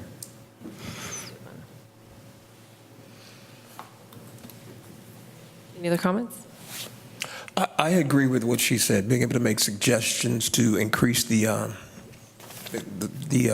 residents utilizing the parks a lot more. We want to, get the residents of Albany to come back to the parks and to be able to initiate some ideas and work with the arts department. I understand the arts department is talking about maybe putting some public art into some of the parks, so it would be good to work together with them. I think they already have funding for that as well. So maybe if we could work hand in hand and just be able to actually make suggestions about some events that would increase usability of the parks overall. So I haven't had an opportunity to think too much about this. I expect I'm going to send Shelley you some ideas in advance of our next meeting. I'm actually looking at the general plan parks, recreation, and open space element right now, and there's a number of action items which we might want to think about prioritizing in our work program, and the reroute median is one of those, for example, and that might be something that, with the council's support, we would want to focus on. I'm also thinking about the Parks and Recreation Master Plan update. I think that if you are able to come back to us next month with a little more specificity in terms of what you envision for that, that could be useful. If it's a comprehensive update to that document, that could be a multi-year process that would take a really long time. And there may be some policy issues that we don't want to defer to the completion of that plan, and we might want to tackle sooner rather than later. When I was hearing from the pickleball enthusiasts, I was thinking, well, that's the sort of thing that really should be considered comprehensively with an overall review of all of our recreational facilities, and not just at that particular issue in an isolated way. But if we did that, that could be a multi-year process, and there might be a benefit to having a more targeted look at the existing recreational facilities and whether or not they're meeting our needs, and act on that in a more focused way before dealing with it in the overall master plan. So if you have a little bit more insight in terms of what you envision for that master plan process, I think that might help us with this work plan exercise. Also, I just want to address what the public comment was made about, Marin Avenue tree plan and just this overall idea of having an overall tree plan or even just a green infrastructure plan. I know that that may be something that Department of Public Works is working on with the Sustainability Committee. So I guess maybe the only thing to say there is Rec Park's sort of relation or connection with the development of that plan as it relates to trees, since trees is something under our purview. Does that make sense? It does. It does. Again, that is like the comments is that if you had a recommendation that you would like to see that happen, we can forward that on to council. But that is one of those items that might become more of a city planning type item than specifically just Parks and Rec. Doesn't mean that we wouldn't have input into that. Okay. Yeah. But it wouldn't live with us most likely. Okay. Well, then who would it live with then? To be determined by council. Yeah. I see. So, okay. I mean, I just wonder if should we have any input in that? I don't know that I wouldn't necessarily want to take that on, but I'm just wondering how, given our purview over trees. We would be invited for input. I'm sure. Would make the rounds, yeah. They would make the rounds. Yeah, it's hard to tell. I mean, our charge doesn't necessarily say we're in charge of all trees in the city. It does say tree removals, or if something's in a park, for sure. Tree removals. Yeah. Right. Yeah. So, but again, the Community Development Department has a number of things that go on with trees as well. Sure. And so it's the same kind of thing about the tree program. If it's a citywide type situation, like the man was suggesting, that it may be its own. I think it should be, for sure, okay, that sounds good. I was thinking maybe if we can close this part of it and see if there's anyone in the audience that has any input on the Sugar-Sweetened Beverage who made the trip and is here until 10 p.m. Yeah, we had already asked that, but we can ask again. Does anybody have a Sugar-Sweetened Beverage question? Okay. How about if we I'll send you an email, I'll set a deadline for sending me comments about this part, and then I'll bring it to the next meeting typed up. Okay, great. Go ahead. Question, can you clarify the amount of money we're working with annually? For the SSB, for Sugar Street? Yeah. Well, based on the numbers that are here from now, so is January, it says that the amount that was in there is $440,000, or that has the revenue was $440,954. That's from 2 years or 1 year? That's what's in there, but the budget that was approved was that 289. But this is from January, so the number's going to continue to grow by the time we get to the next fiscal year, which is what we're planning. So $400,000 has been taken in. Is that a single year? Is that 2 years? I'm trying to remember. Is that a total? But I don't know. It's 2017. That's the total, yeah. Since 2017. So 2 years. That's what started in April of 2017. So about 2. Okay. All right. So. Go ahead. So I think you're asking if we can send you brainstorming ideas on the sugar-sweetened beverage spending. You can do that too, yeah. Okay, and then in March, we'll go over and try to finalize a list for that. Yes, or if you have comments tonight that you want to get out there. There's a few advisory bodies that, according to the ordinance, give input to council. So it's us and SEJC and I think Traffic and Safety. Can you just clarify about the crossing guard? I remember We're jumping items. We're still talking about the work plan. Oh, I thought we shifted to Sugar-Sweetened. Yeah, we. Oh, okay. Sorry, The chair's in charge. Yeah, you're in charge, whatever you want to do. So what are we talking about? Sorry, I thought I didn't hear that we had skipped. So maybe I'm out of it. Late night. It's getting late, yeah. So if we're talking about that item, go ahead. Yeah, if we're done. Just, can you clarify about the crossing guard program? It's a large expenditure, and I didn't remember that part. It went to council on a separate, I think it went on a separate night of that discussion. They did an early discussion about it before the study session, I think a meeting or two before. I'm not totally clear on when that happened, but council decided that that would be a good use of soda tax money, the kids walking to school, encouraging them and making sure they can cross the street safely. So the police department used to provide the services for crossing guards, and it was a huge burden on the police department to make sure they had that staffed. And council decided to go with an outside company that now staffs those people that are providing those services. So that's the contract amount for that. So it's just for that. It's not a programmatic, like, walking school bus program or anything like that. It's No. just the crossing guard. Yes. I know, I'm looking at a public restroom. The water bottle filling stations will be completed very soon. That was an idea from here and a couple other committees and commissions. We proposed a few things that actually were accepted. So the free physical fitness classes, the free nutrition classes, and then this fitness type challenge item. So you have a good batting average right now. So priority 3A, the educational campaign, what is that? I believe that is just about what the soda tax is and what we're doing. Yeah. And so the free classes in the parks and the cooking classes, have those been well attended? We are just starting that part of the program. The first free cooking class happened last week, and it wasn't in our guide, and I think we had 8 people in it. It'll be launched with the next activity guide that comes out on it'll be April 8th, and those will be free classes to residents, and they're targeted towards youth, but there is some family nutritional classes as well. It sounds like we don't have much data for those, but I would tend to like to see those continued, the nutrition and the physical fitness classes funded. I was also going to suggest, I think I saw somewhere in here that some events were being funded or supported, and the Albany Triathlon would potentially be one as a local event that maybe the money could go towards. I don't know if that's a possibility.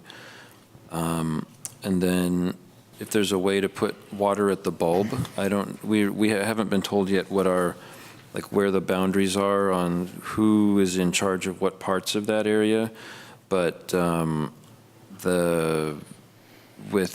no water fountains, there's no water for dogs, that kind of, it might involve laying lots of pipe, I don't know. But that would be something, if we ever come to a decision on dog parks, water at a dog park would be important. And I was asking council back when they were working on this last year, which I would like to see a water station in the city somewhere that people consider a place to take a selfie, that is artistic. So that'd be potentially work with the Arts Commission to get something that is unique or whimsical or just nice. That's not just a pipe and bowls and spigots. I'm a huge fan of almost everything that's on our commission's suggestion list, which is not a surprise. But I just also really wanted to give a shout out. I love the walking or fitness challenge that's called out, but I also think the healthiest square mile is a really interesting challenge that could be uniquely well-positioned in Albany, and I think would be embraced.